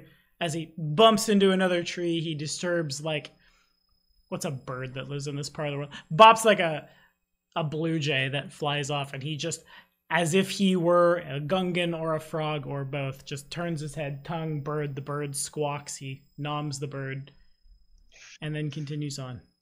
Senya, Was that a yes? Does anyone catch that? Senya, would you mind escorting our friend to? Would you mind popping to the world map, Tommy, real quick? Yeah. Whoa, what do you mean I have to actually do something this session for y'all? There you go. All right, cool. All right, real quick decision, guys. I'm thinking we put it. Man, we've been. We got farms. What about like here, and we could fashion the crypt into? Oh, that is pretty far away. Long ago, a this powerful one here- Kelid warlord roamed these lands, murdering all Fae. Present day of Fae lives in his sacred burial ground, eating the trash of other people. Yeah. Circle of life. Yeah, I liked the tile you were pinging, Del. yeah. We claim this one and we build the dump there. And then if we ever expand the dump, yeah. Oh my god. We're not going to need to expand the dump. Well, we might have to Maybe if build we a get new a one. lot of them. With that said, Senya, would you mind escorting our friend to his new locale and try to keep the amount of damage he causes to a minimum before rejoining us back at the capital? Get him set up Should we and post them up comfortable. here for now? Mm. And then Yeah. So what is that? What kind of role is that? Is that a role? It can be. Yeah, everything can be a role. It'd be as right. You could certainly try to justify rolling this, I guess. Really, anything that would. Should I just like dangle like? Stable Should I dangle like a device. carrot. haunch of like deer on a stick? Hey, wait! Yeah, I like follow. deer. Come back. Just follows you. For hold on. I gotta do math. For 72 miles. Hey, I really want that deer though. Come on. You say you're sorry. And it's come full circle. Yeah, no, he would definitely follow you. Easy peasy. All right, so I guess I'll do that and have him follow me. Come on, buddy, this way. Okay. I shall call you. What did we call him? Hodor. He nods. Rado. I have Wanna- many names. should probably tell the council of all this. And I mean, Oh, I mean- you guys go do that, and while I situate him. I mean, the council will be brought up to speed when we decide to purchase that tile and build That's a dump true. there. I mean, all part of the whole. Well, whole are we process. putting him here for now though? Here. I thought is what we. Because we don't have this tile yet. Yeah, but we can go out there. I mean, it doesn't make. There isn't like a force field preventing them from. Oh, there's walking not. You cannot go that way. That's We have true. not unlocked I this guess I didn't area think of that. How do we? I mean, could just leave though, since there won't be a dump there for a little while. Also true. But we've promised him that we will, we will come and give him. Can Ionia keep one of her fairy dragons, like to keep an eye on him to make sure he doesn't wander? I indeed am assuming that Ionia's fairy dragon battalion is, if it's important, she has 6 eyes on it at all times. Sweet. Yeah. Can't hide Okay. things from the spy master or her. So if he wanders out of the tile, we'll just go and fetch him and escort him back. No, this way. But over there. But there's deer on a stick over here. No, right. Yeah. And then back he goes. Right. So then if Senya is leading Big Boy on this direction, I was going to say, given that y'all are in this hex here, it does present a unique opportunity to explore some hexes. But now that we've had Senya split the party, do we want to just everybody head on back to the house? I mean, you guys can explore without me. How long will it take me to situate him? Oh, you have a What? road. I guess it would be like at his speed. And his speed is 30. Despite his size, he is rather pokey. Probably that 30 move speed is also associated with the I'm going to stop and eat stuff. He'd move faster if he really applied himself, but he just really likes to browse, chew his own cud. It's like an escort mission, and Oh, like, an yeah. MMO. Just every so often he goes off the trail, and you have to be like, no, come back this way. I've aggroed too many razor boars. Fuck, help! Exactly. There is a forced march mechanic, right? What do you want? Move Go, trash compactor! Are we gonna I guess we could explore tiles to the extent that like the amount of time that Senya will take, We so that fly. That's pretty quick. yeah, so like we could line it up so we all make it back to home at the same time. Yeah, y'all could cut like that kind of Through thing. and up, yeah. Well, we could just all do that. We could escort him that way, right? True, and then once So we that get Well, way- there's water there once we get to this point, we would split passing up. water is like not a big deal anymore. for him. Oh, I guess you could fly him. I'm pretty sure he could just. Could you maybe- imagine this guy trying to figure out what the fuck is going on when we cast fly on him? Why? Wee! He would float up into the clouds, and we'd never see him Well, again. I mean, how much does he weigh? About 1,000 pounds. I'm pretty sure I can. It'll be gross, but I'm pretty sure I can carry him over the river. Very Okay. effective. I mean, if you want to do that, I don't know. I didn't. That's news to me. But Alternatively, since he's very strength-based, he could probably swim it. He could walk through the Yeah. river. He's That too. big. okay. I mean, if you guys want to do it that way, that's fine. Well, that way we don't have to like go have fun without Senya. That way I don't have a chance to Ah, ambush Senya. shucks, you guys. I was gonna try to murder her, but you guys had to do your thinking brains, and now I Well, can't. that's okay. I have a walking track compactor following me. I'll just stick it on him. It's like, Wait. hey, look, food over there. Oh, fuck yeah! And then he dies like every other NPC you brought to a battle. Oh gosh. I'm real surprised Problem Bakins resolved read that one. itself. Anyway, back you go. I'm gonna just... Because those are all clear. One of these was... I think I bumped it up one, but one of these was... No, you all had definitely come through here. On the Yeah. the passage back, you do pass through the clearing where so long ago a green dragon proposed to be a similar thing as our new trash compactor friend for Concordia a very, very long time ago.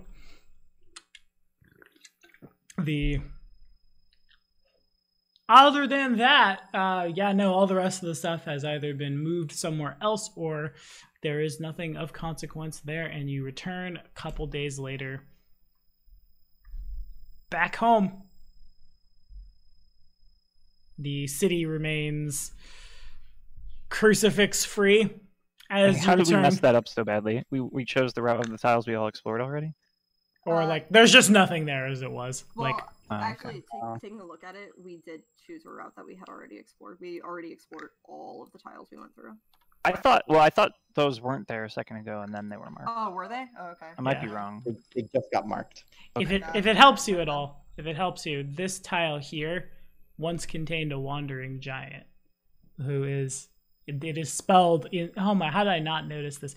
I'm gonna take a picture of it, but said wandering giant became an ogre that you fought somewhere else because he sat around and got bored for a long time.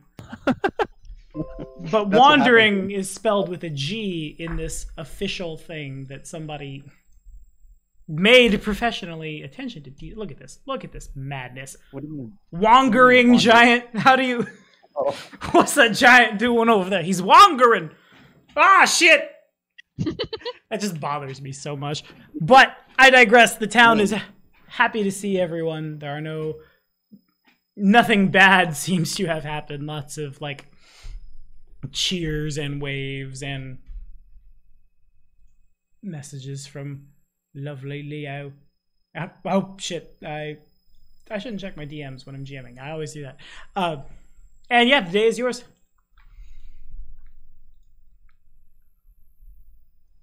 We have returned.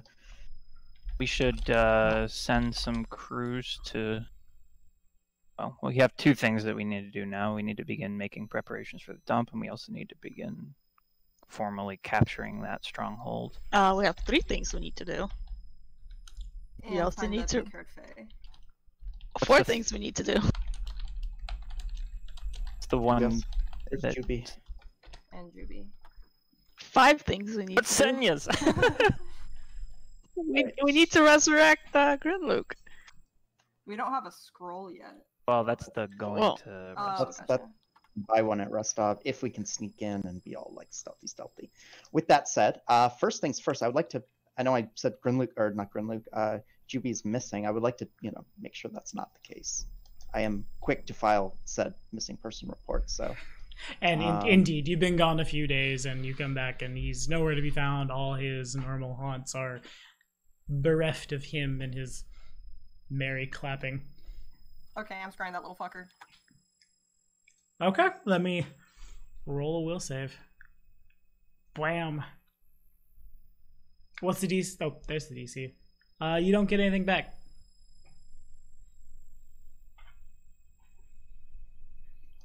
I swear to God, Kato, if you ran off my best friend. I didn't. McGarris did. And whose fault is that? McGarris's. I didn't cast a. What is it? Dominate on him or anything. I'd like to call a meeting of my fairy dragon army. And so it was. The squadron flies into formation. Is Parlavash among them? No, he's not. Have any of you seen Parlavash and Jubilost in A the past 4 days? universal sing-songy. No! Saw no Kanu, though! They all, illusion up very small images of this terrifying giant. You've walked back to the house. They are universally very afraid of him.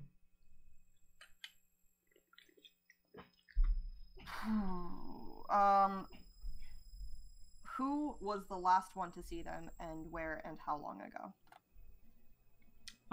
They kind of all look at each other real confused and unsure until eventually a little orange-scaled fairy dragon with these big old, brilliant green Luna moth wings flies forth.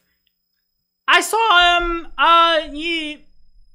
around the time with the gremlins, you see, and then he left. In which direction? He spins, and then points in the direction of the, I don't know if I want to call it the nature preserve, but I guess that's what I'm going to call it right now. That way.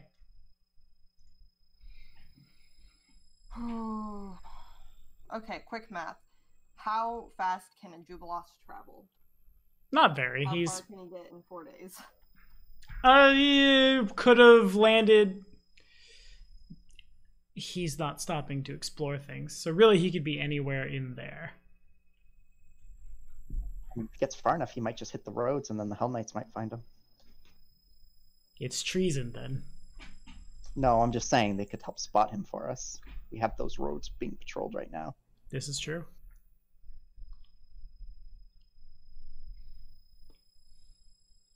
The great concourse of Concordia.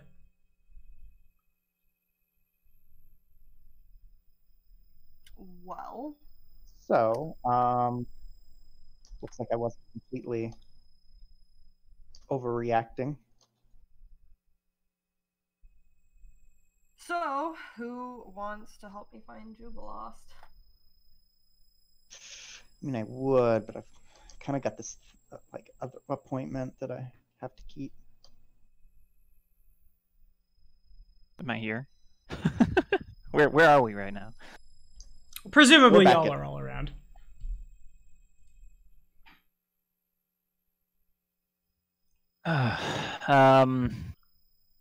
As I look over my spells to see if there's anything that I have that would be of use here.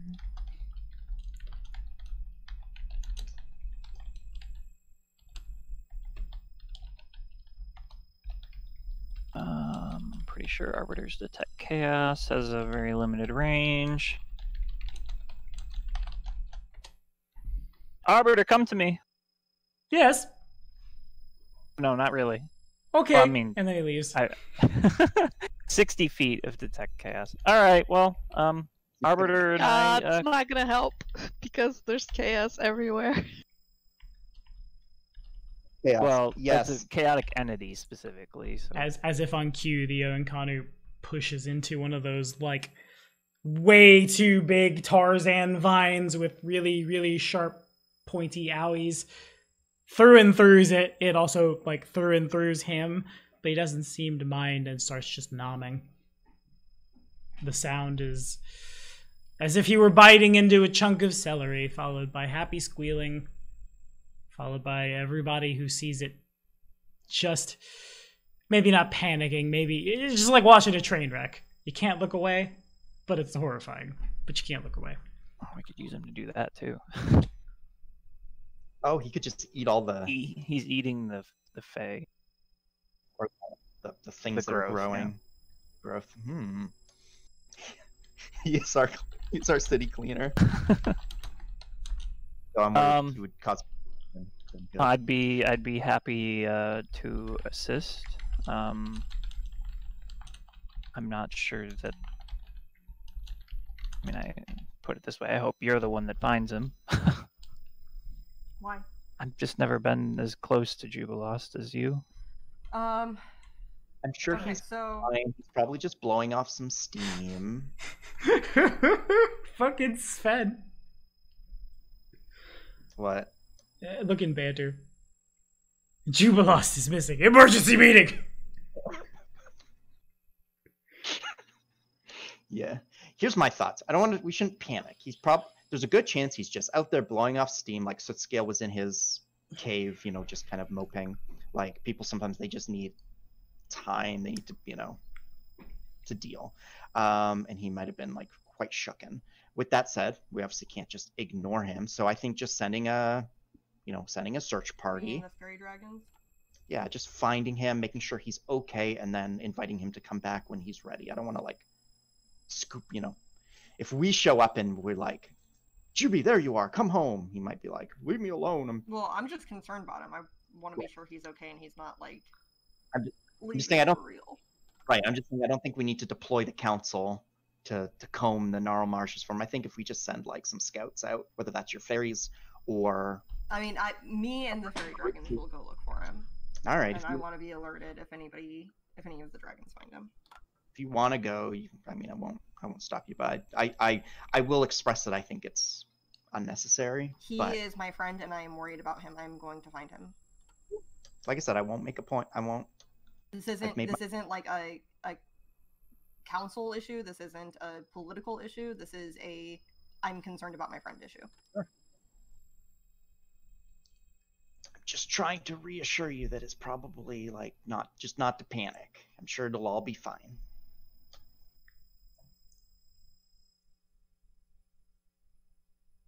Right, so then off goes Ionia into the wild, truly, on a quest to find her long-lost friend. Everybody else got anything they want to do? Any plans? Any thing, really?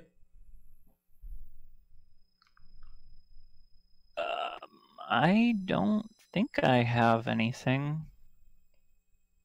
I mean, I need to find a pink-haired fae, but I need to find a black-haired fae first. Gray, depending on. Yeah, he dyes it. Right, but Or his magics it, or whatever. His natural color is gray. White, isn't it?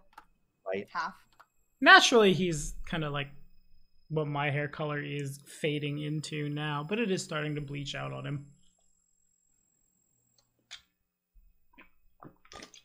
Well, Kato, anything you want to get done in the interim? There is, so Senya first, if she has anything. Well, I think Senya's just gonna keep an eye on the trash compactor, make sure he doesn't do too much damage. Other than that, she would go back into her own woods. Sounds good. That would mean that Ionia and Senya are going the same direction then. Right. So, like, unless I'm not keeping an eye on this guy, I'm like that's my Gotcha. primary job. Keep an eye on this guy. Right. Sounds Yeah, good. I'm gonna ask Senya to just keep a vigilant company. Keep him company. Be vigilant, and until we can set him up permanently, which will have to happen on the next Kingdom Day. But Indeed. until then, we need to. He's going to need a friend to keep him out of trouble. So you're on Hodor base. I'm on friend duty to Hodor. To make sure he doesn't do a lot of damage. As if on cue, he knocks over a giant fey tree and somebody turns and points and that's a lot of damage!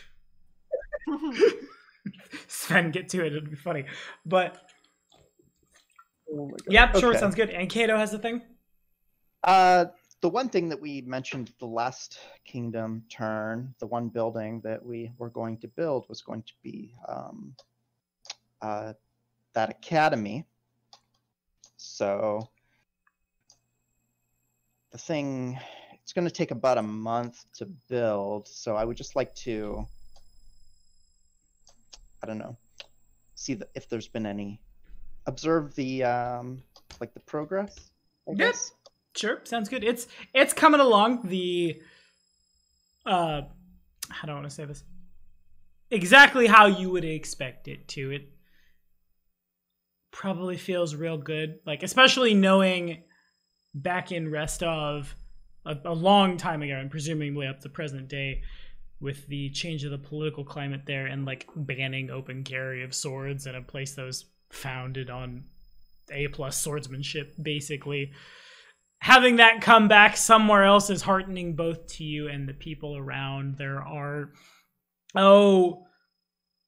some members of the Sword Bros already like setting up the equivalent of, not the equivalent, it's an academy, setting up classes, kind of having basically like opening day or like the first class syllabus area kind of thing with prospective students of all shapes and sizes. Now you mentioned that some of the more skilled of the Sword Bros had essentially like joined up with the army and were like overseeing like their own little groups. I think I had originally wondered if, or had originally planned for what's his name to kind of oversee the academy as the headmaster, and I've completely forgotten his name now. The big guy. His name was Sprat. The big Olfin guy come down from Apara. Yeah, he's still around. He takes his military duties very seriously, but doesn't leave the fort itself.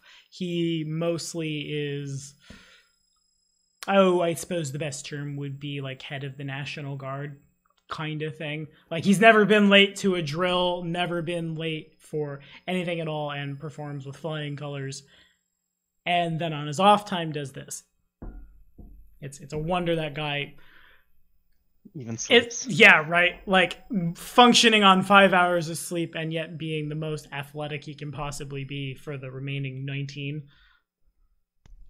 So I would like to have a chat with him if I can find him then. Yeah, certainly easy enough. He's probably at the very forefront of not organizing the classes, but like overseeing the construction. You walk up to him, he turns, bows, and then like kind of just looks at you expectantly. Brett, old friend, how are you? Another day, you know. Cracks his neck, rolls his shoulders. He's probably put on like 10 pounds of muscle since you last had a big conversation with him. What with all the drills he's running for the army now. Been keeping busy, but you know, we all do what we must. How are you? I am well. Yes, I've been McGarris has been keeping me appraised of the progress of all of the training and the recruits and those who have been directly involved with the growth of our military force. Your name has come up many times as for being showing great promise and great potential.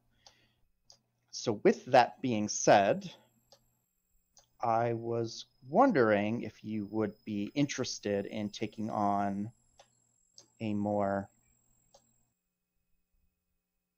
focused role when it came to the security of this kingdom. He raises an eyebrow. Well, what do you mean exactly? I'm probably interested. Who needs sleep anyway? Am I right? And like you can kind of, as he smiles, the bags under his eyes show a little bit. Well, that is what I'm sort of getting at, is that I need someone who can put their entire effort towards this task, as opposed to, stretching themselves too thin across multiple duties. I know you have your duty to our general, as well as your duty to the academy that is, well under construction, as well as your duty to me. And I would like to, I won't say lessen your burden, but sort of focus it a little more. With that in mind, and kind of take him for a walk around the sort of the grounds where the construction is taking place. Okay. Yeah, he falls in step. This academy is going to serve a few purposes. Obviously, it is, a home and a haven for those who, wish to learn and fight in the style that we have created here, much akin to, what you can find in the north, similar to what the school my father founded well, he didn't found it, sorry, he inherited it from his father. So my family founded, generations ago. But there's another purpose, much in the same vein that Restov acts as you. Is this man's from Brevoy, right? He is originally from Opara, the capital of Taldor. His father was a member of the... I'm brain farting, so I'll just say their real-world equivalent, the Varangian Guard. The nobles in Taldor, when you get a little too noble, you can't trust folks around you to not try to backstab you, so they hire folks from very, very far away, in his case, northwestern Avestan, to come down, and your whole job is to protect that particular noble, and you become a minor noble in and of yourself. After the political upheaval in the region, he left and ended up in Brevoy and took his martial prowess and applied it to the art of the Eldori dueling sword. He's still a very, block with your chest over block with the sword kind of guy, but he's basically got it down. Which is exactly what I need in a person. So yes, similar to the the methods that are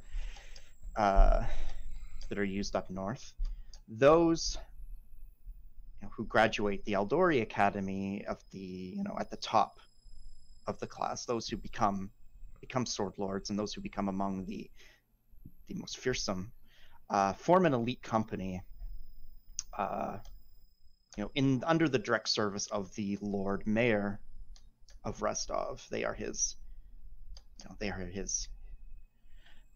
I feel like bodyguards doesn't do justice to their responsibility. It is a highly prestigious essentially royal guard type organization.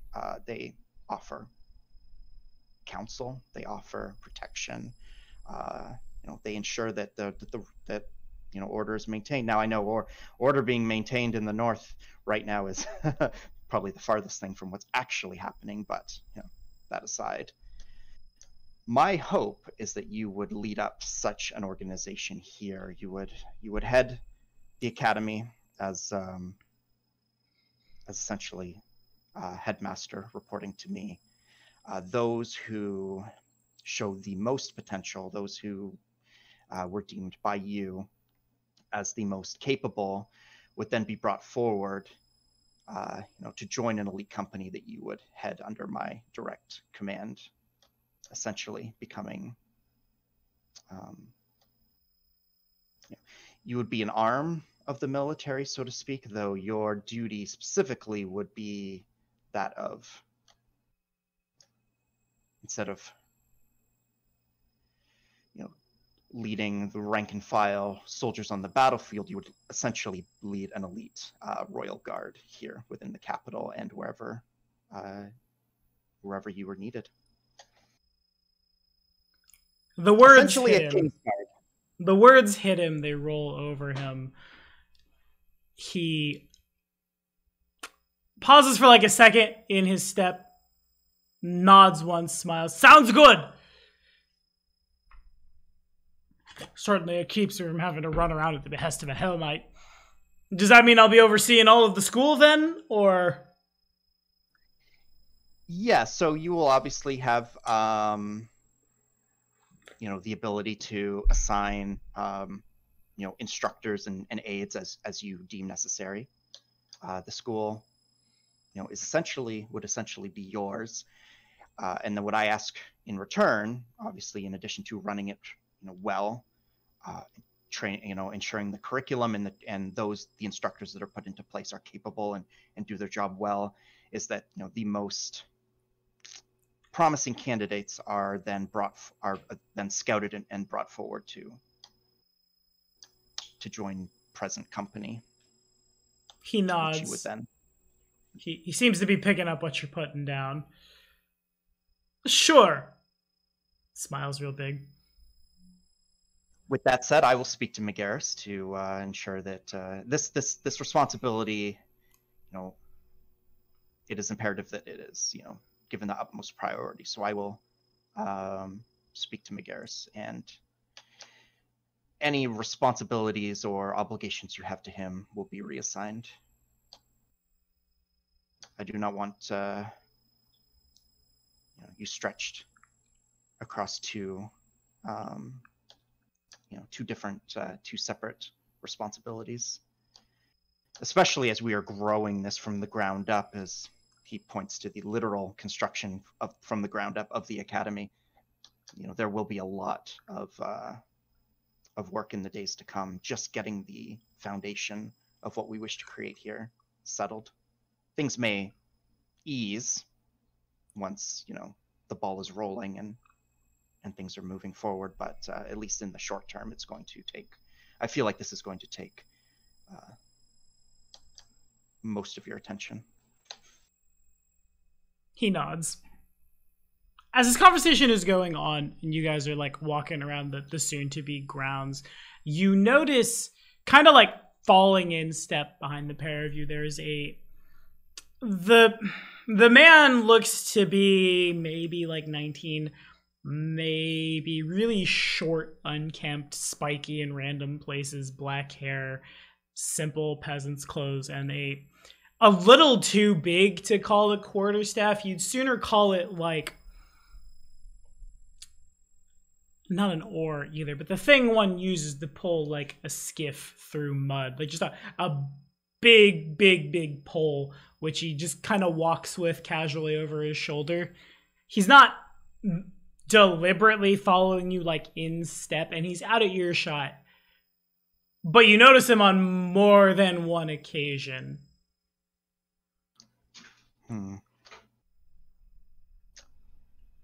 I'll hold my hand out to Sprat to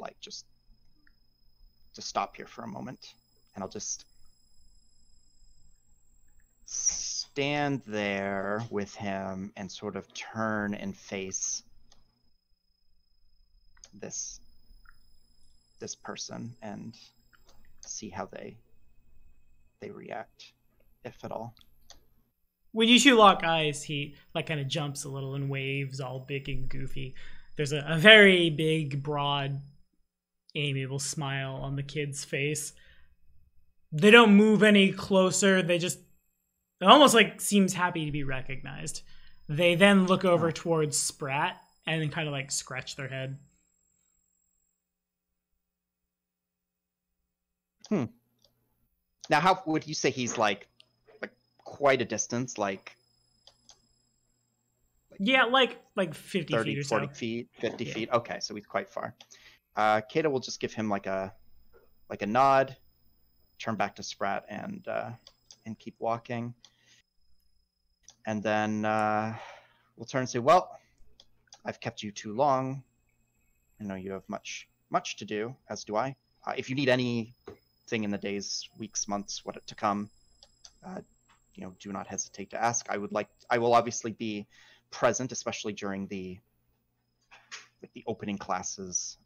I would like to meet the first wave of students. In fact, I might make it a tradition to personally visit every new group of students that enroll here. I think that would be nice. But anyway, I will be around. I will be present, and of course, here to help you if you need anything as we get all of this set up.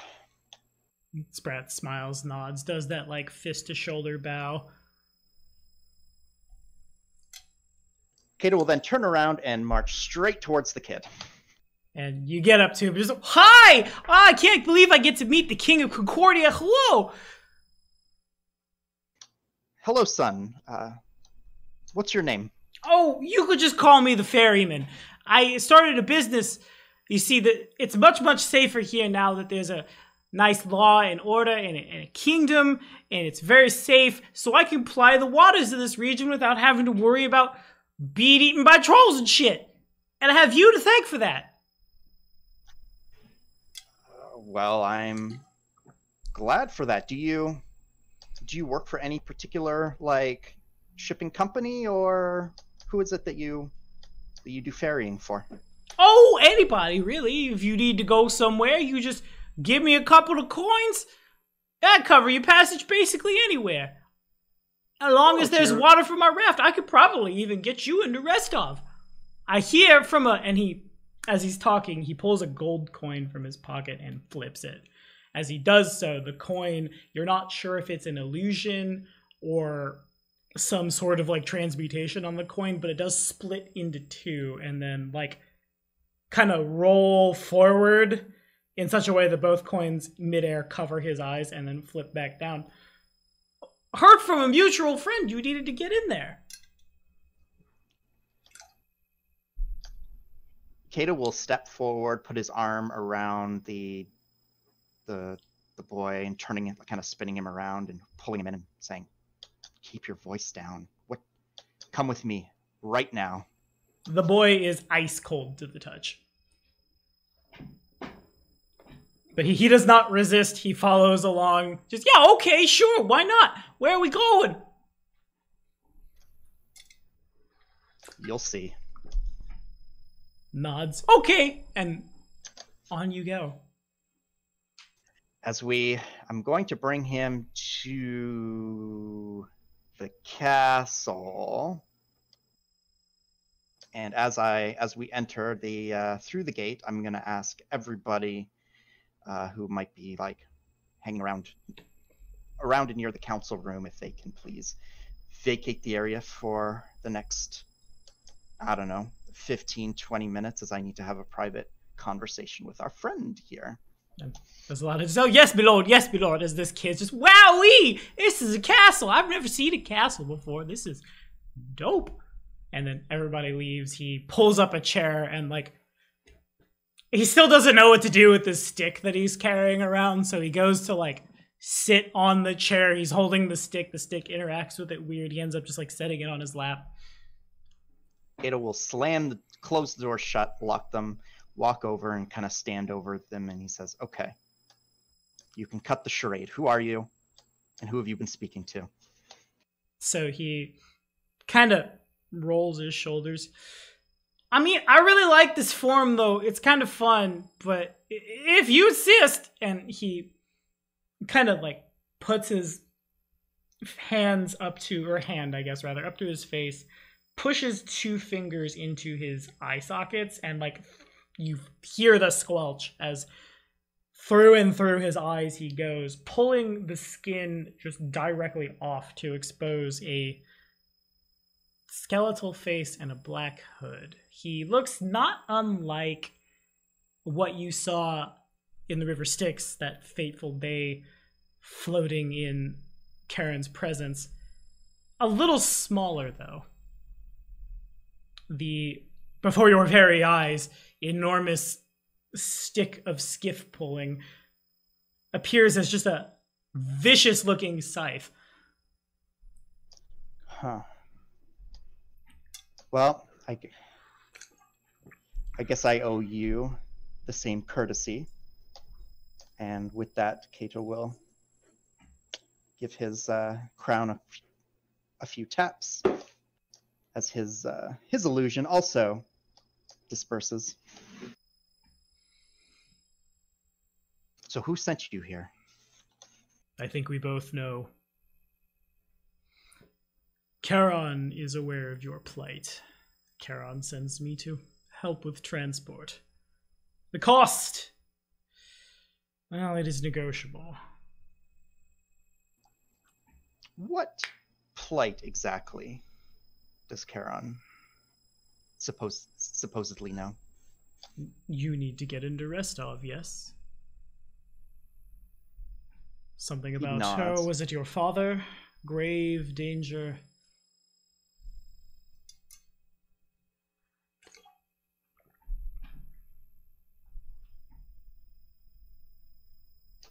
Well, I mean, that remains to be seen, though it is, yes, that could certainly be the case. And why has he taken such an interest in this affair, I wonder? And the same reason he's taken interest in you. He only wishes to help. Through Concordia, he prospers. This could help Concordia prosper. He does a quick, infinity sign with his fingers. Win-win. Yes, how generous of him. Cato starts pacing very, heavily, back and forth, as if he was walking any harder, he would tear up the very stone flooring as he's scratching his beard or his chin, rubbing his temple.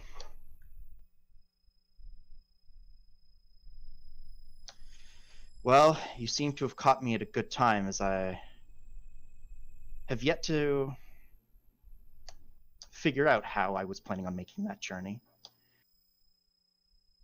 I will not look a gift horse in the mouth, so to speak. What is it that you could... How is it that you could get us in there safely? What are you offering specifically? Kind of just taps the blade of his scythe. I eliminate your problems discreetly. The poor sods are... Well, Charon will do with their souls as he wills. In return, no alarms, no sentries, no scrying, no detecting of magic.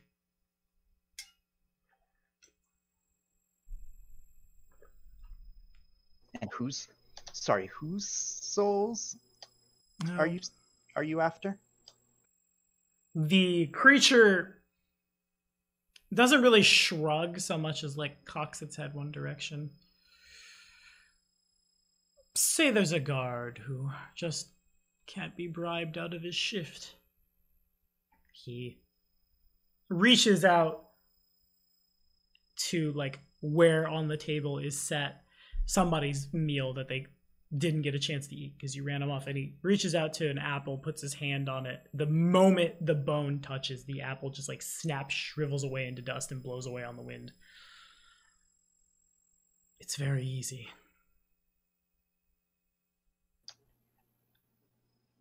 A bit of a chill runs up Cato's spine at seeing that. So you would essentially ensure our success if things did not go according to plan. You would cover those unfortunate circumstances. No, absolutely.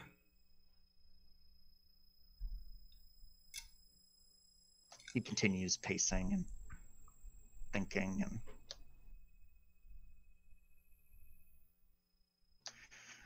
I don't know how my companions would take to your offer. I'll be honest, it is... Do they even have to know? All I have to do is, and he puts his hand back on his face. I'm claws down. Is act like this, and generally speaking, people can't see through it. It's real. And then pulls the head down again. Very easy.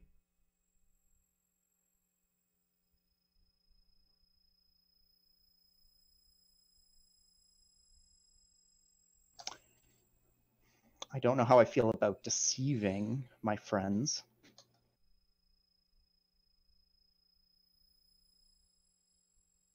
Of course, you could always try to get in the city on your own. Well, I have all the time in the world. Your father... less so, I suppose. That will cause Cato to stop pacing immediately, as he will kind of spin to face the figure directly. And what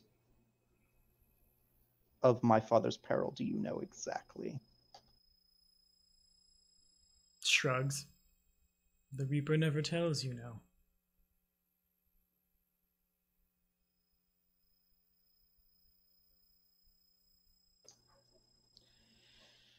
Letting out a sigh, I'll have to think on this. How can I find you again? I've been doing business up and down the Selin. You'll find the reports of accidental drowning within your bounds have ticked up somewhat. Of course, there are many a fine and kind soul who no longer has to swim across such treacherous waters or pay a bridge toll. Just look for me there. Or, I suppose, ask our benefactor. He's always listening, you know. I'm starting to realize this.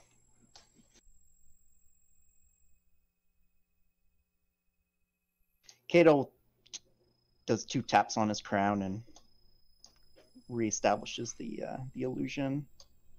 The Reaper reestablishes his young boy self. I will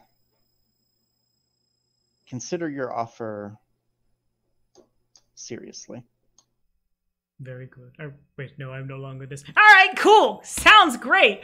And he hops up with this unnatural spryness, cracks his neck a little too far. If he was a normal human, he'd have just snapped his neck.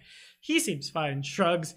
Well, I guess I better be on my way. I got so much stuff to do. Maybe I'll make a donation at the Temple of Abadar on my way out. They seem like nice folks. Law and order and trade and stuff, right? Have a good one. And then turns and out the door. When he gets to where the lock is, he kind of just steps through the door. The room drops about 5 degrees in temperature as he does so. Just walks through the door. God damn it. To indeed eventually make his way to the Temple of Abadar. Stepping into the bounds, Artoris making the daily rounds. In walks the boy must be about 19 years old or so. Barely a man. Short, unkempt, spiky black hair. A very big... One end of the stick probably still a little caked with mud from where he uses to pull a raft. And he waves at you real big. Just, why? You must be the tax master. I could tell by the big wings. Where do I leave a donation? You guys are doing so many great things here for the trade and the commerce. You've really helped my raft business. And I really would like to make a donation to you in your cause. I'm sorry. I don't believe we've met. You have a raft business? Yes, I started it very recently. Now that it's nice and safe, you can help people across the river, and I don't gotta be worried about eaten by trolls. That's very commendable. I wouldn't have thought somebody your age would be so enterprising. Well, what else is there to do? I didn't really want to join the military very much, and I really like the water. Okay. I'm sorry, what was your name? Oh, call me Sonny. And he smiles this very bright, warm smile. You could swear the room got 5 degrees warmer as this jovial little kid brightens up the room. He extends a hand. Okay. Well, it's nice meeting you, Sonny, and I'll reach out and grab his hand.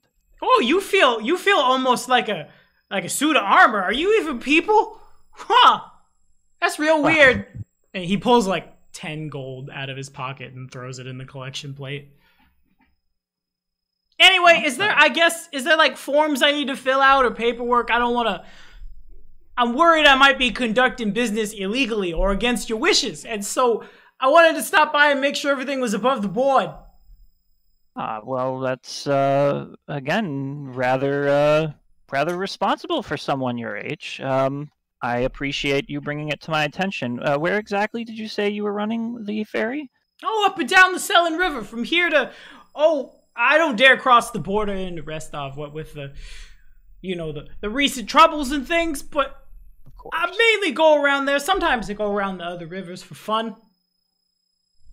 Well, I will make note of that in the registrar, and if there's any complications, I will personally vouch for the fact that you came here in an attempt to be on the right side of the law. All right, cool. Sounds good. Thank you. I gotta go now. And he turns and, just like without further preamble, steps out of the temple. Meanwhile, very far away from here. Damn it, Tell. As Ionia makes her way out from the fort, the town, which is still called the fort, the place, I'll ping it on the map even, right there! In the direction of the narrow marshes, it kind of, out of nowhere, starts to get real... I said earlier, and now, no, that was in another game, about how the sky is green. That doesn't fit here. The sky does indeed turn that severe thunderstorm shade of greenish purple. It kind of blows in out of nowhere. The fairy dragons, as the wind picks up, are so small that tossed about like a ship on the ocean, they truly would be trying to fly through the squall. So they kind of just burrow into your robes, into your hair, clamp down on your shoulder, maybe a little too pokey. Oh, well, of course I don't want to put any of them in danger, so if weather's not going to permit, I will let them go back home. However, this doesn't really hold me back at all. So, onward and upward for me, I guess. All right, fair enough. The fairy dragons, you're not super far out from the house. They can make it back to shelter, and one imagines there have been, I don't want to say bird houses, but the equivalent for a fairy dragon made for these little guys so they can have some kind of shelter somewhere. And as you push on into the storm, good. If the weather lets up, I do expect them to be back at the search, though. All right, fair enough. And the weather never really lets up. The rain starts not long after they're back home, safe as houses. You get like far enough that Rooston is no longer on the horizon, and then in a brilliant flash of lightning that happens to strike like right in front of you, just kind of, I don't want to say out of nowhere because it's storming, but like the big thundery lightningy bits haven't happened yet, appears someone you haven't really seen in a while. Her hair, this like vibrant orange color, which matches her eyes, her skin a little too like alabaster in color, wearing Shizuru's holy symbol around her neck, and the like general accoutrement of a, I won't say Aldori sword lord, but like Aldori knight. Yeah, that works. A Azamar woman who you knew had kind of fallen in with the retinue of the sword bros when Kato made it out that he was looking for folks to fill the ranks. As she appears, she like in one fluid motion, thumb out and draws the katana at her hip and adopts a fighting stance. She says nothing. I do recognize her, though. Yeah, you've seen her around Rooston. And did I catch her name ever when, like, during the Sword Bro stuff, or is she just familiar to me but not known? Yeah, you're the spy master. You know everybody's. She's familiar to you and known, and you know everything else about her. Her name is Oshara. she had come from.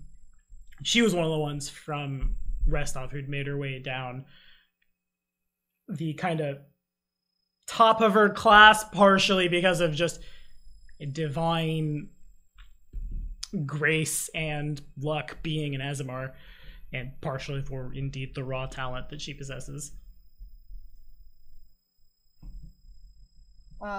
Seeing that she's drawn her blade, first off, I'd like to sense motive. Okay. Is this happening this presumably a different day from when we went to the stronghold? Yeah, this is as you were going back out.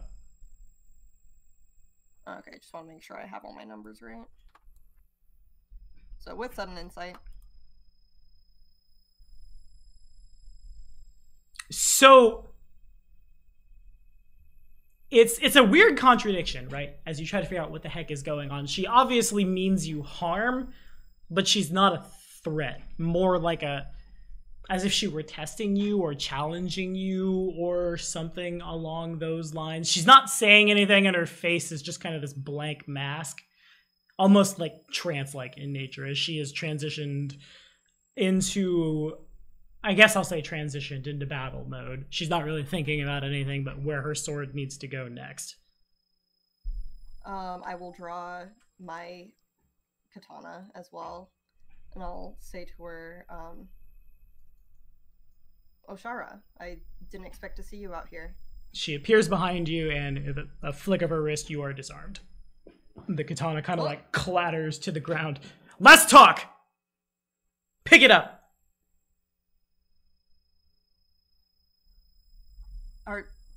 Are you making demands of me? She says nothing. In another flash and like a crack of thunder, she appears back where she was. Alright, then keep your secrets. I'll pick up my blade. Kind of waits.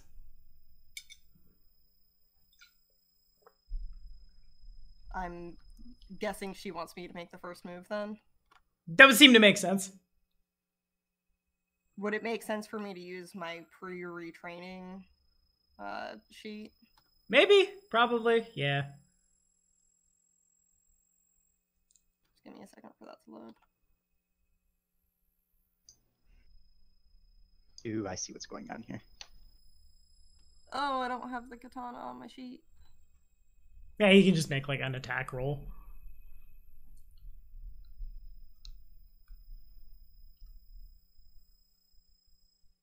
And that is opposed by... Oh, I also... Oh, hold on a sec. Shit, this is gonna be weird. That was without power attack. That was my bad. It's all good. And, and I'll... Actually, before I attack, I'll Heroic Splendor. No, this is before the retrain. Never mind. Kind of play two sheets at once. Okay, Yeah, so it's a little weird. So 21's the final. That's what we got. Yeah. Okay, so then you swing forward. She kind of like pivots her body just barely, steps her left foot back. Your sword swings down and it misses by both about 6 inches and 1.5 miles. She says nothing, readopts her stance.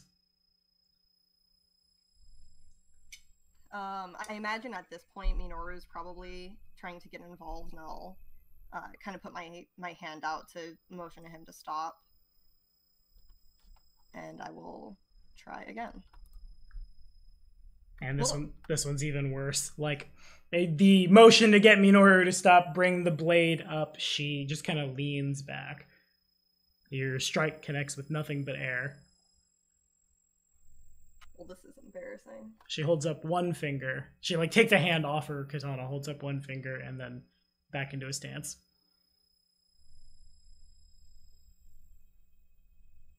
You're quite the evasive opponent.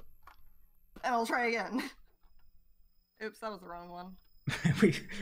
There we go. Just full attack. Just draws the gladius instead. So as you go to swing, this time she reacts by like she dodges by it's really awkward to try to like choreograph this from a seated position. She puts her left foot behind her and then like spins. The blade lands again. Just you miss her by 6 inches and also a mile. Just no, you idiot, like this. And she step, turn, swing. You see the blade of her katana as like the motion from the pivot continues into her strike at the very last second. As she, like this would contact your neck. She lets go of the blade and then grabs it, and you watch it like flip in her hand in such a way that the sharp end does not contact your neck, but it still hurts like hell when the blunt end of the katana just like on the side of your throat. Fucking ouch. She goes back to a defensive position for like perhaps a span of 2 heartbeats and then sheathes her sword.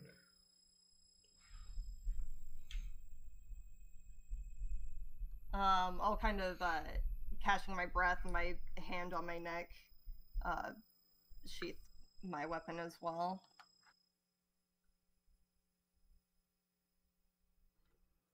I see the academy has trained you well. Not the academy.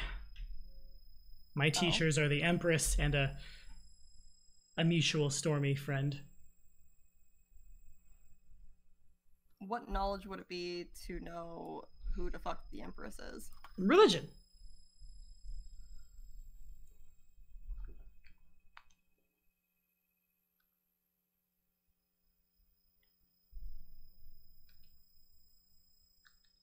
Give me 1 second. There it is. Right, so Shizuru, the symbol she is wearing on her neck, is often referred to as the Empress of Heaven. Certainly this is the deity that Oshara must be referring to. As I quickly Google Shizuru, as a fun fact, that was also the name of Kuwabara's mother in Yu Yu Hakusho. The more you know. The deity, originally, like her worship began on the continent of Tian Sha, but as time moves on, globalism happens, worship of her, much like Sarenrae, Rory, and so on, has spread all across Galarian, and she is indeed a very popular deity in Brevoy, as she is associated with swordplay as like one of the most important things within her portfolio. She is, other than that, holds a lot of similar domains as like your various lawful good warrior gods like Iomedae and Angrod and things like that. You got your honor, your fight evil. She's also associated with, in some worshippings of her, the sun, but universally ancestors. She's the like chief goddess within the Tien pantheon. She's a real big deal.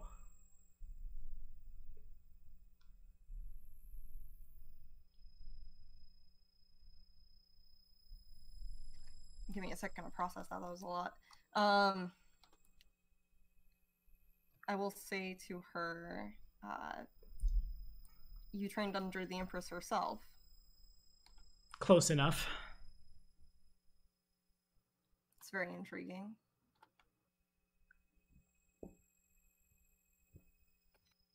As I was saying, we have a mutual friend. He would like to ensure your gifts are put to good use. If you are busy now, your mind clearly not focused on battle. Oh, and she kind of like looks around, takes a step forward, and then like a step up as if she were pantomiming walking up stairs that aren't actually there. And then eventually does start flying up. She points generally in the direction of the old sycamore. That tree. Come there. And we'll make sure that no one ever calls you weak again. And with another flash of thunder, she's gone. The wind continues, but the storm stops. Kind of take a moment to process all of that, and then return to searching for Juby. Alrighty. Survival checks would be helpful.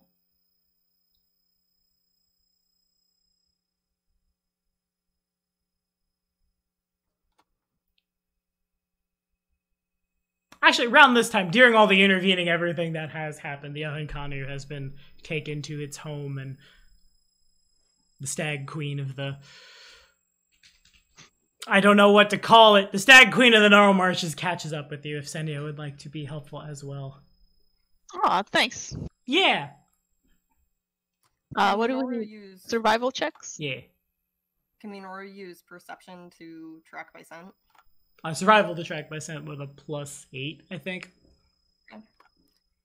So that's cool. Senya's here to. Senya shows up with Jubilost on the front of the horse. Yo! So finding his tracks is pretty easy for Senya, but not so much for Ionia. They kind of just lead straight on into the Gnarl Marches, eventually turning northward, meaning he either ended up at, unless he just went straight on north evermore,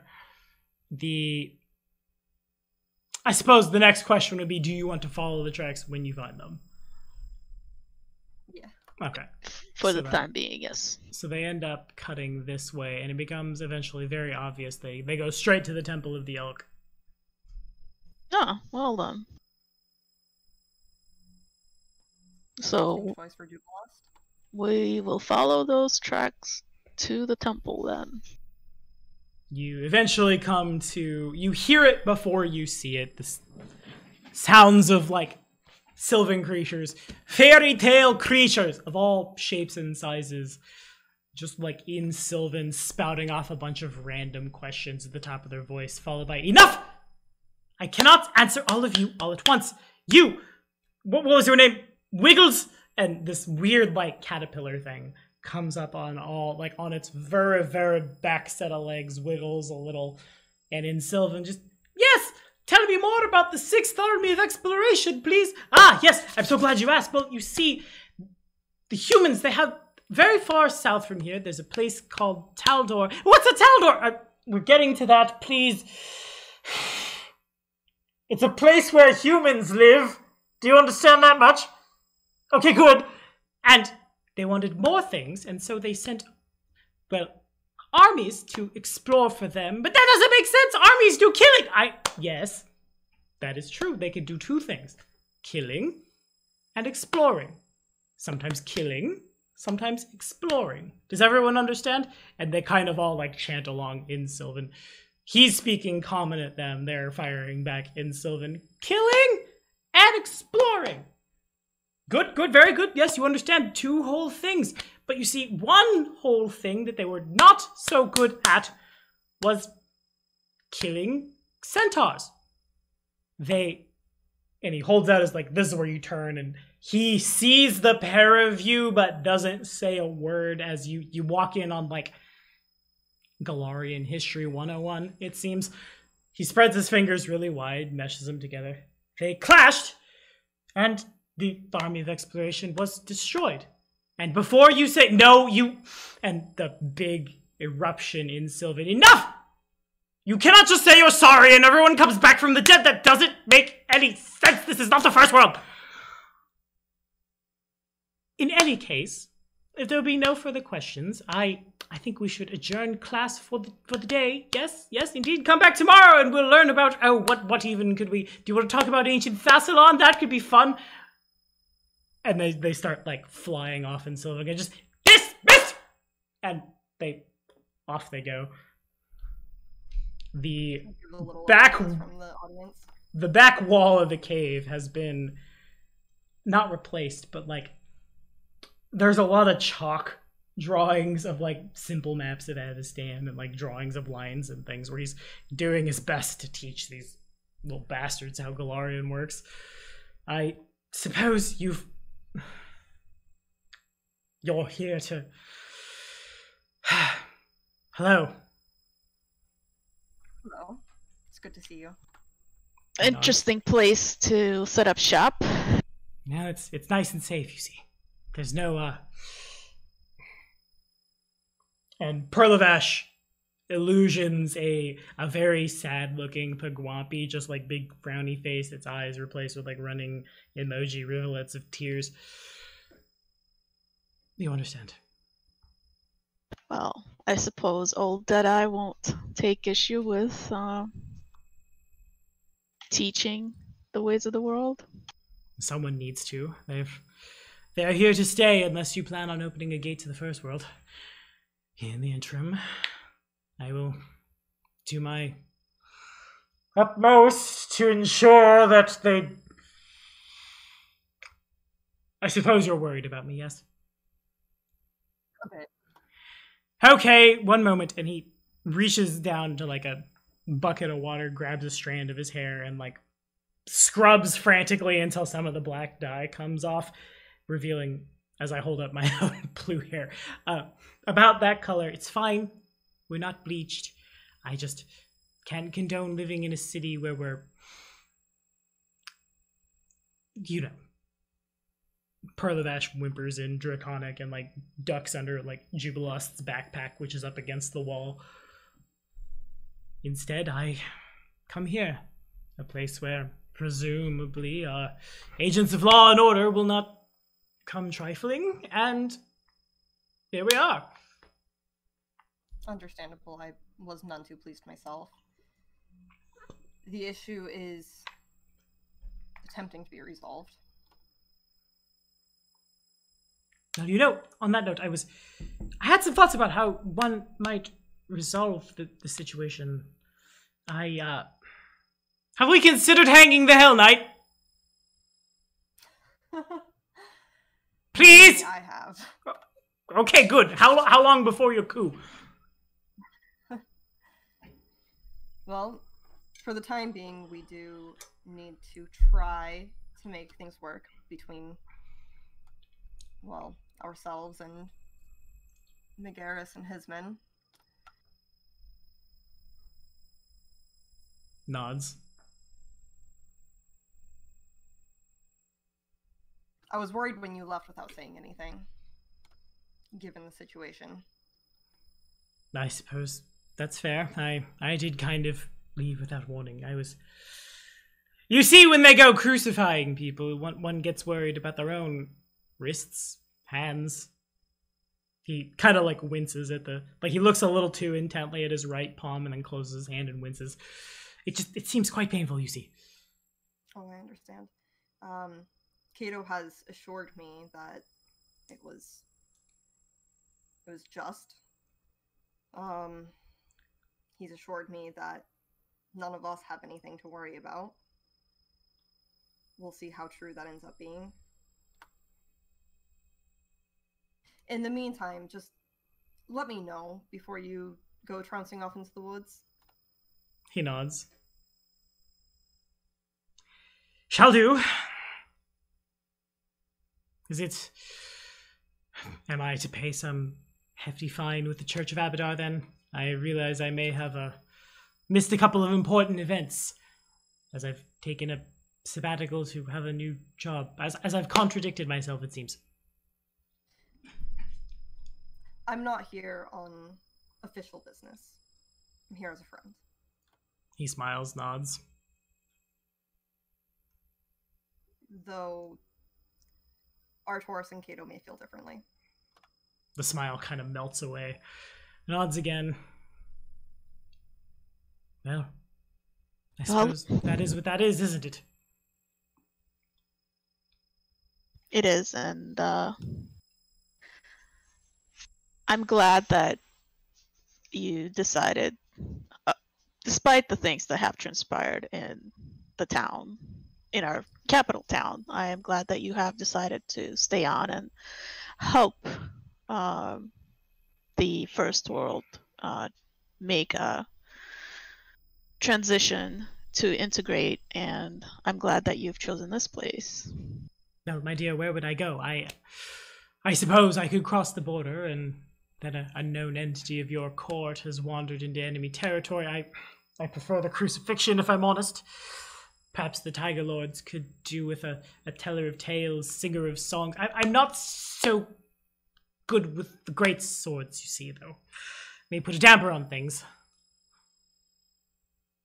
Oh, I remember. He kind of winces and grabs his shoulder, where a long time ago Dugoth almost beat the hell out of him.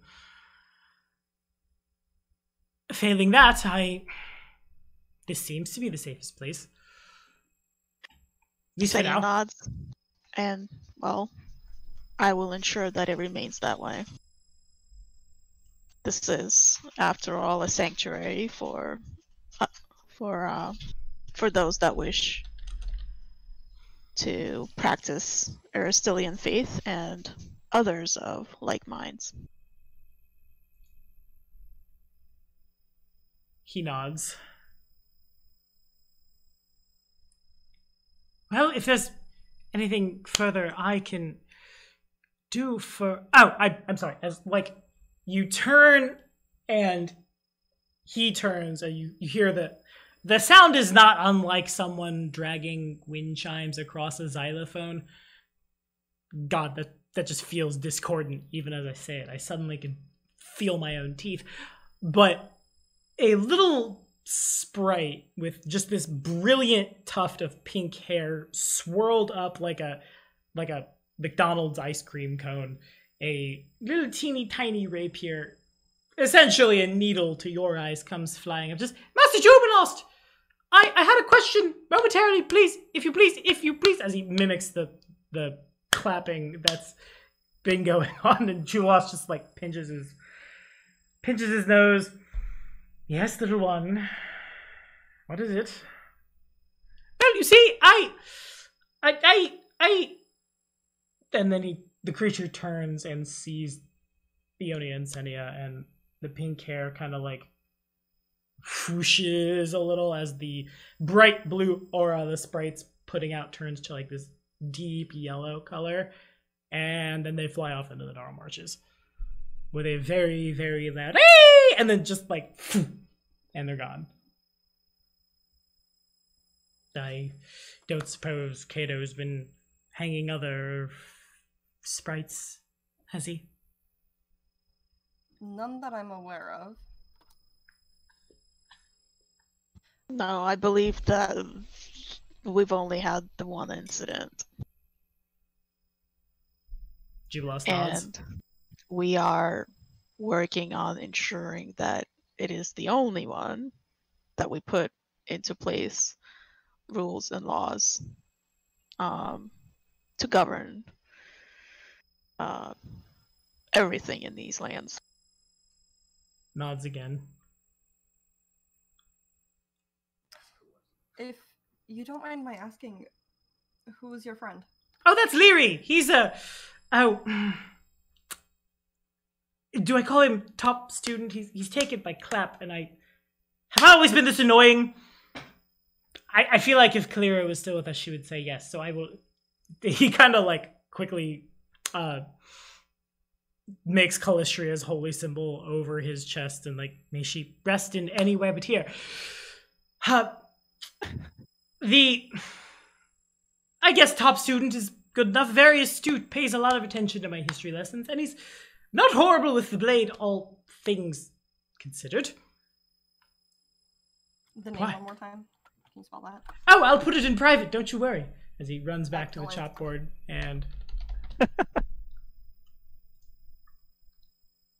Is it safe to assume the description of that fairy is are we okay to make that assumption that he's the one that's been going around telling people that if they say sorry enough times, they'll things will come back to normal? As that thought crosses your mind, Jubilost perks up and just, did you know, actually, Leary told me there was of all the things that Ohan Kanu on our border, you don't, I pray you never have to meet one, though certainly I imagine either of you could bench press one these days, and my, am I impressed. They're just rapacious, monstrous little shits. Eat anything in front of them. No knowledge of anything but violence and murder and murderous violence. Oh, we found one. What? Where? Down by further south where the Tiger Lords had their stronghold but abandoned it. Is the creature Would there it, still now? Well, Funny you should ask about it because. No, I don't think it's funny at all. I think it might be bad, but go ahead. We may have found a amicable solution for. What do you call it? An Ankano? Oh, We gave him Hankanu. a name. His name is Hodor. You've named it. You've named the monster. Okay, but what do you? But and he just sputters off into infinity. We brought him. He seemed very non-threatening. We're going to keep an eye on him, and we believe that we can make an asset of him. I see. Did you have any villages you needed slaughtering then? Well, no. We put him on trash duty. What? Yeah. You what? Huh? Given his voracious nature, and given that we have a few bustling towns, it seemed like a good idea to find a solution where trash disappears and he gets his fill of food. And so you want the monster that... And he just, like, falls over and falls out laughing on the ground, rolling around. I just... We're all going to be saying we're sorry when he has trash farts, but until then, I guess it's not the worst way to go about it. Well done. Well done. I just... Have we come up with a method to cage him? A pen, perhaps a cold iron leash? I'm just very concerned that one day he gets tired of trash and gets a taste for, oh, I don't know, sheep? People? Maybe even both. We have given him a list of items that are and are not okay to eat, and we've given him an area of 12 miles about that he can roam, and we've got eyes on him. It's a plan in development. Is this also a zoo in development? Something like that, I suppose. It's like a strange roadside attraction, if you will. Come, see the monster that eats trash and won't kill you and eat your children. It might kill you and eat your children. Exploitative, but perhaps a little, but it's I digress. Well done, I guess. Very good. Very good. Jublos is like obviously so like just sweating and shaking. it'll be fine. Probably. Probably. What's the worst that could happen? I imagine we could crucify him to the old sycamore. He'd probably just eat his way out of his pans first and then eat the whole tree. It's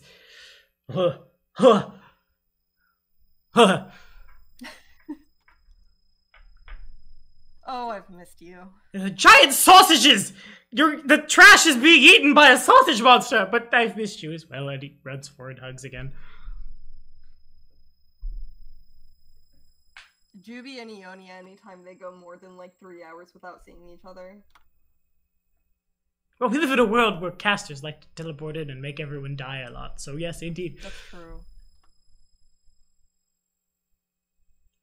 Well, if there's anything further, I probably will set up shop here for the foreseeable future. Help these poor wayward souls learn something of the basic arts and sciences. Well, then we know where to find you. If you choose to relocate again, please let me know. I don't like worrying about you in a world where your enemies teleport in and kill your friends. Oh, of course, certainly. Will do.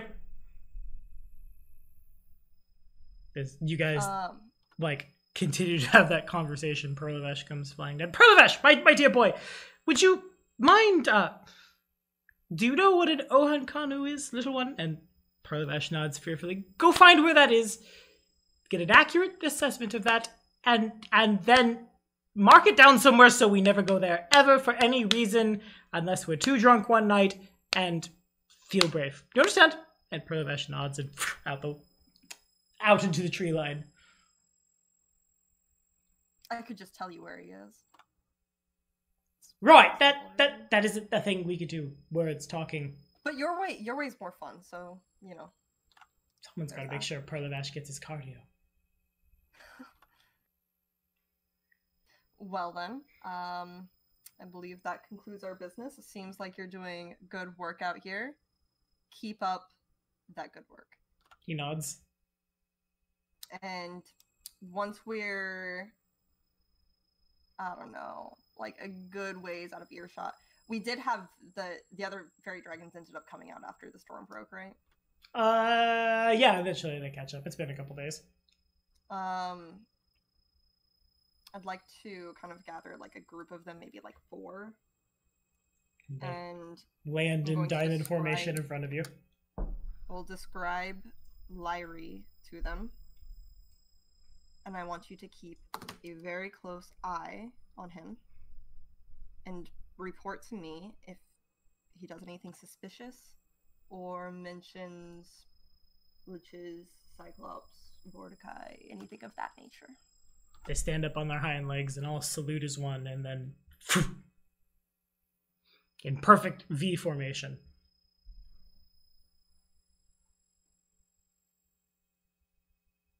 Well, it was a successful venture.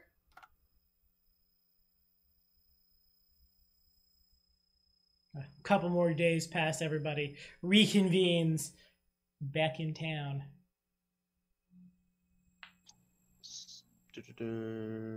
Remind me again, when do we run until?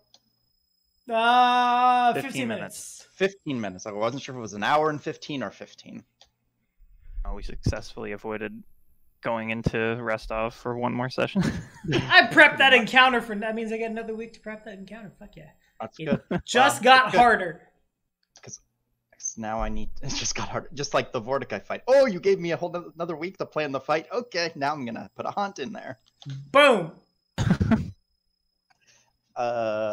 Which is good because I actually really need to think about the thing. Like, I can't make a decision on that today, so I'm just not That equipped is actually mentally good. right now. Yeah, it's the Amalia situation again. I'm actually glad that there's a bit of time before I need to make a decision on something. Okay, with that said, how can we fill the 15 minutes with some fun stuff? I've pretty much gone through what I want to get through today, so maybe we could talk about the Constitution, but I mean, I've kind of... I think we should at least like kind of touch Oh. on it for Good. the benefit of those that listen to these sessions. Yeah. Also, the way touch on the Constitution was phrased, I felt like I was watching an episode of like Schoolhouse Rock. Better touch on the Constitution.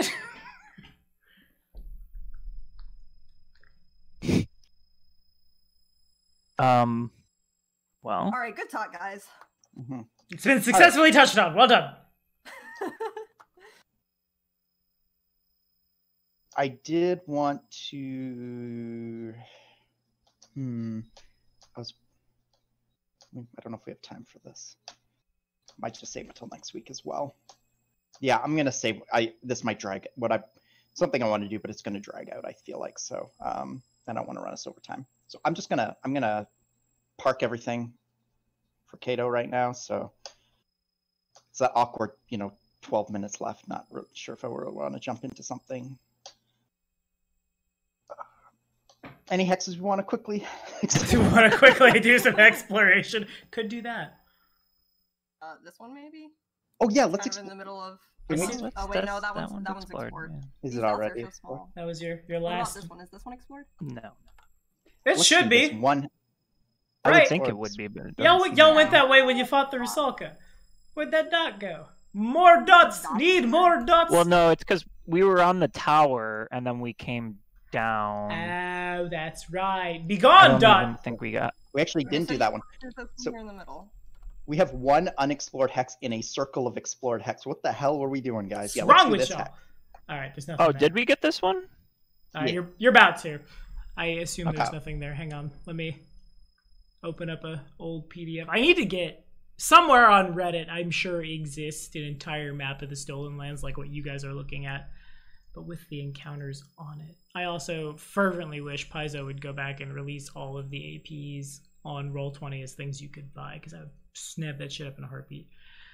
But till then, let's go here. Let's find the map. Let's see. Don't tell me there was an error processing the page. We don't have anything else to do today. Don't fuck me like this, Adobe.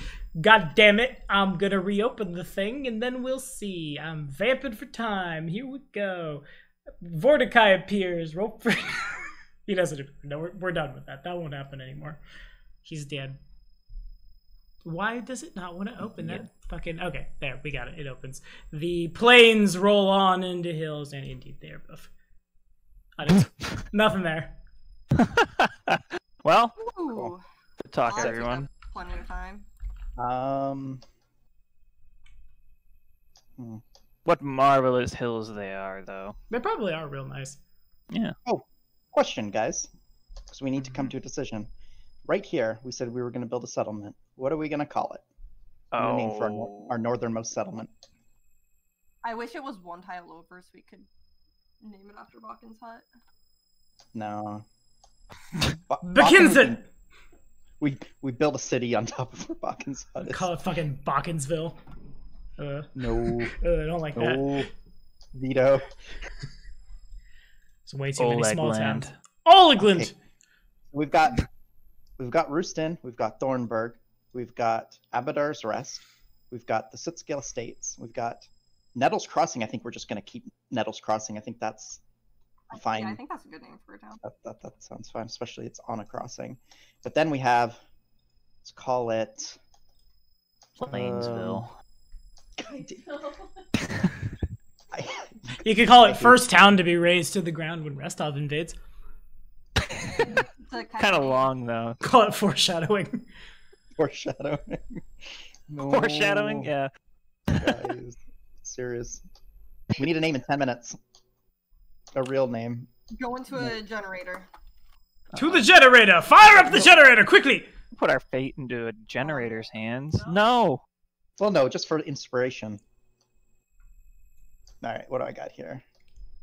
You're both doing it. Oh, Wow, these names are awful. very good. Yeah, these are. How about... What was in that tile? Was anything in that tile? These were Pink. bad. Was Ping it the- again. What direction is that?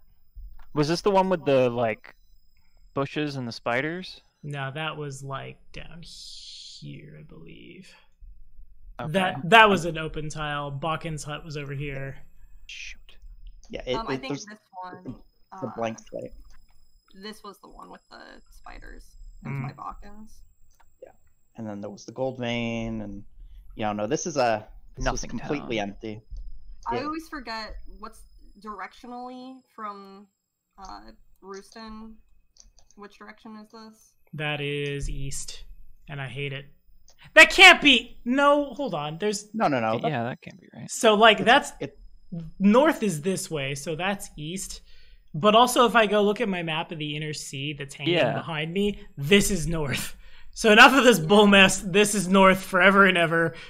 This compass is stupid. We That's did what, it. Well, That's what I'm doing with the rest of my time here. Is I'm And gonna write Restov's over here. since that's like right kind of on the border of Brevoy, maybe like Northwatch. could be good.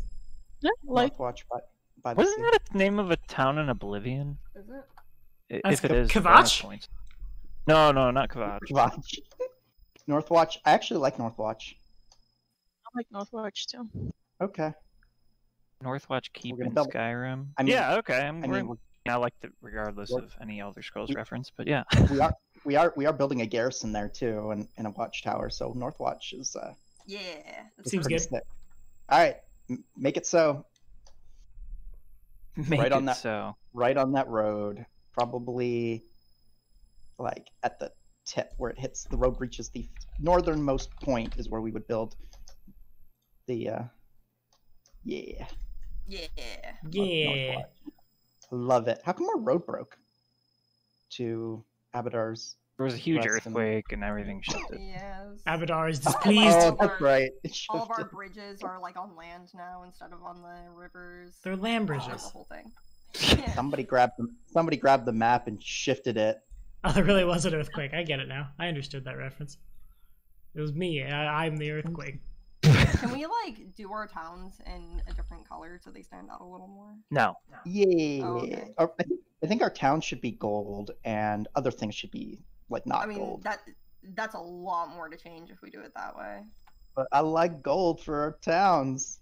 Yeah, The red would be yeah. bad because there's a bunch of them are sitting on red bridges. Blue. Don't like blue. Yeah. Black? See, I like gold. I like gold because it pops. You know, those are the most important. What about like cyan or something? Oh wait, no, that's Oh, also God. river color. Oh God, yeah, get out of here. What Cyan about, sus. Ah! Take it away. Lime green. What are you doing right now? Change No. the maps to. Ew. No, She's change not it, wrong. Change it all back. Change Mhm. it all back. The undo Undo feature everything. doesn't want to Lime work. green and cyan. Killing me right now. Yeah, just tell me about it. Let's just leave it You all wanted gold for colors now. that We pop. can figure that out later. I keep slightly shifting the map, Fine, trying to yeah. switch the layer. Please. It's My- the first world convergence. Are we like on a volcano or something? Localized earthquakes. It's a whole thing. Oh, this is where we had to set up our kingdom, guys. Oh, those On a fault tectonic line. plates. Our kingdom shall be renamed the state of California. Or Japan. Poor Japan. In the coming week, while I muse whether I want to continue to sell my soul to a literal devil, I'm going to list out like all the things that we need to kind of beef up all of our new villages and stuff. I just want to, if anyone has anything they want to construct it for RP reasons or whatever, please just post it in the chat. Hey Tommy, can we get a Concordia to-do list channel or something? Yeah, Yeah, we we'll can do. probably get rid of general. We can probably get rid of general discussion. General interest. General interest because that interest. General chosen. Right. Okay. Yeah, we kind of so use then, voice chat now. speaking of general no, it interest was- and general chosen, I while I'm thinking about it, you Oh, couldn't oh, scry really? Jubilos because he passed his save. Figured he'd have a pretty good little save. Got him.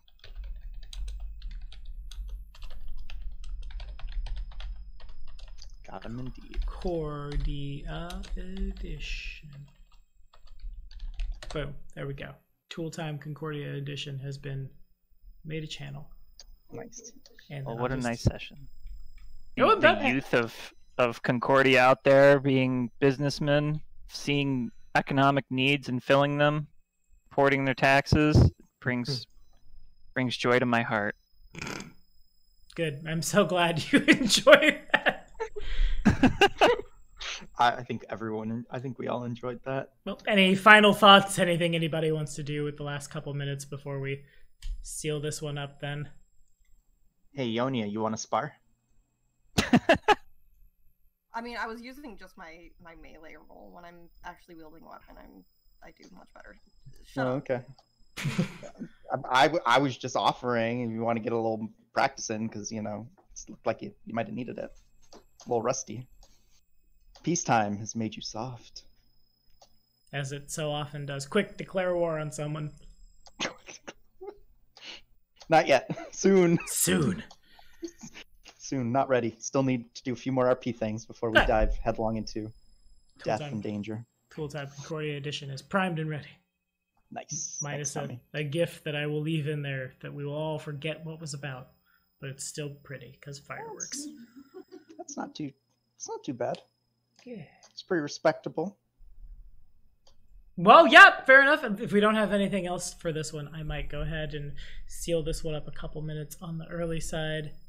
Last thoughts going once. I'm holding up 2 fingers, but I said going once. Go twice. Gown. Right, so thank you guys so much for watching. We will be back at it next week for more 7 intelligence Fey Giants becoming janitors and 20-odd intelligent quasi-Fey becoming teachers and maybe a violence or 2. Till then, be sure to like and subscribe for more stuff. And remember, if you too would like to find a small, large, dumb Fey with a very small brain and convince him to take up a role in sanitation in your very own kingdom, Patreon can make that happen, but we'll see you next time. Say bye, y'all. Bye. Bye, See ya. y'all.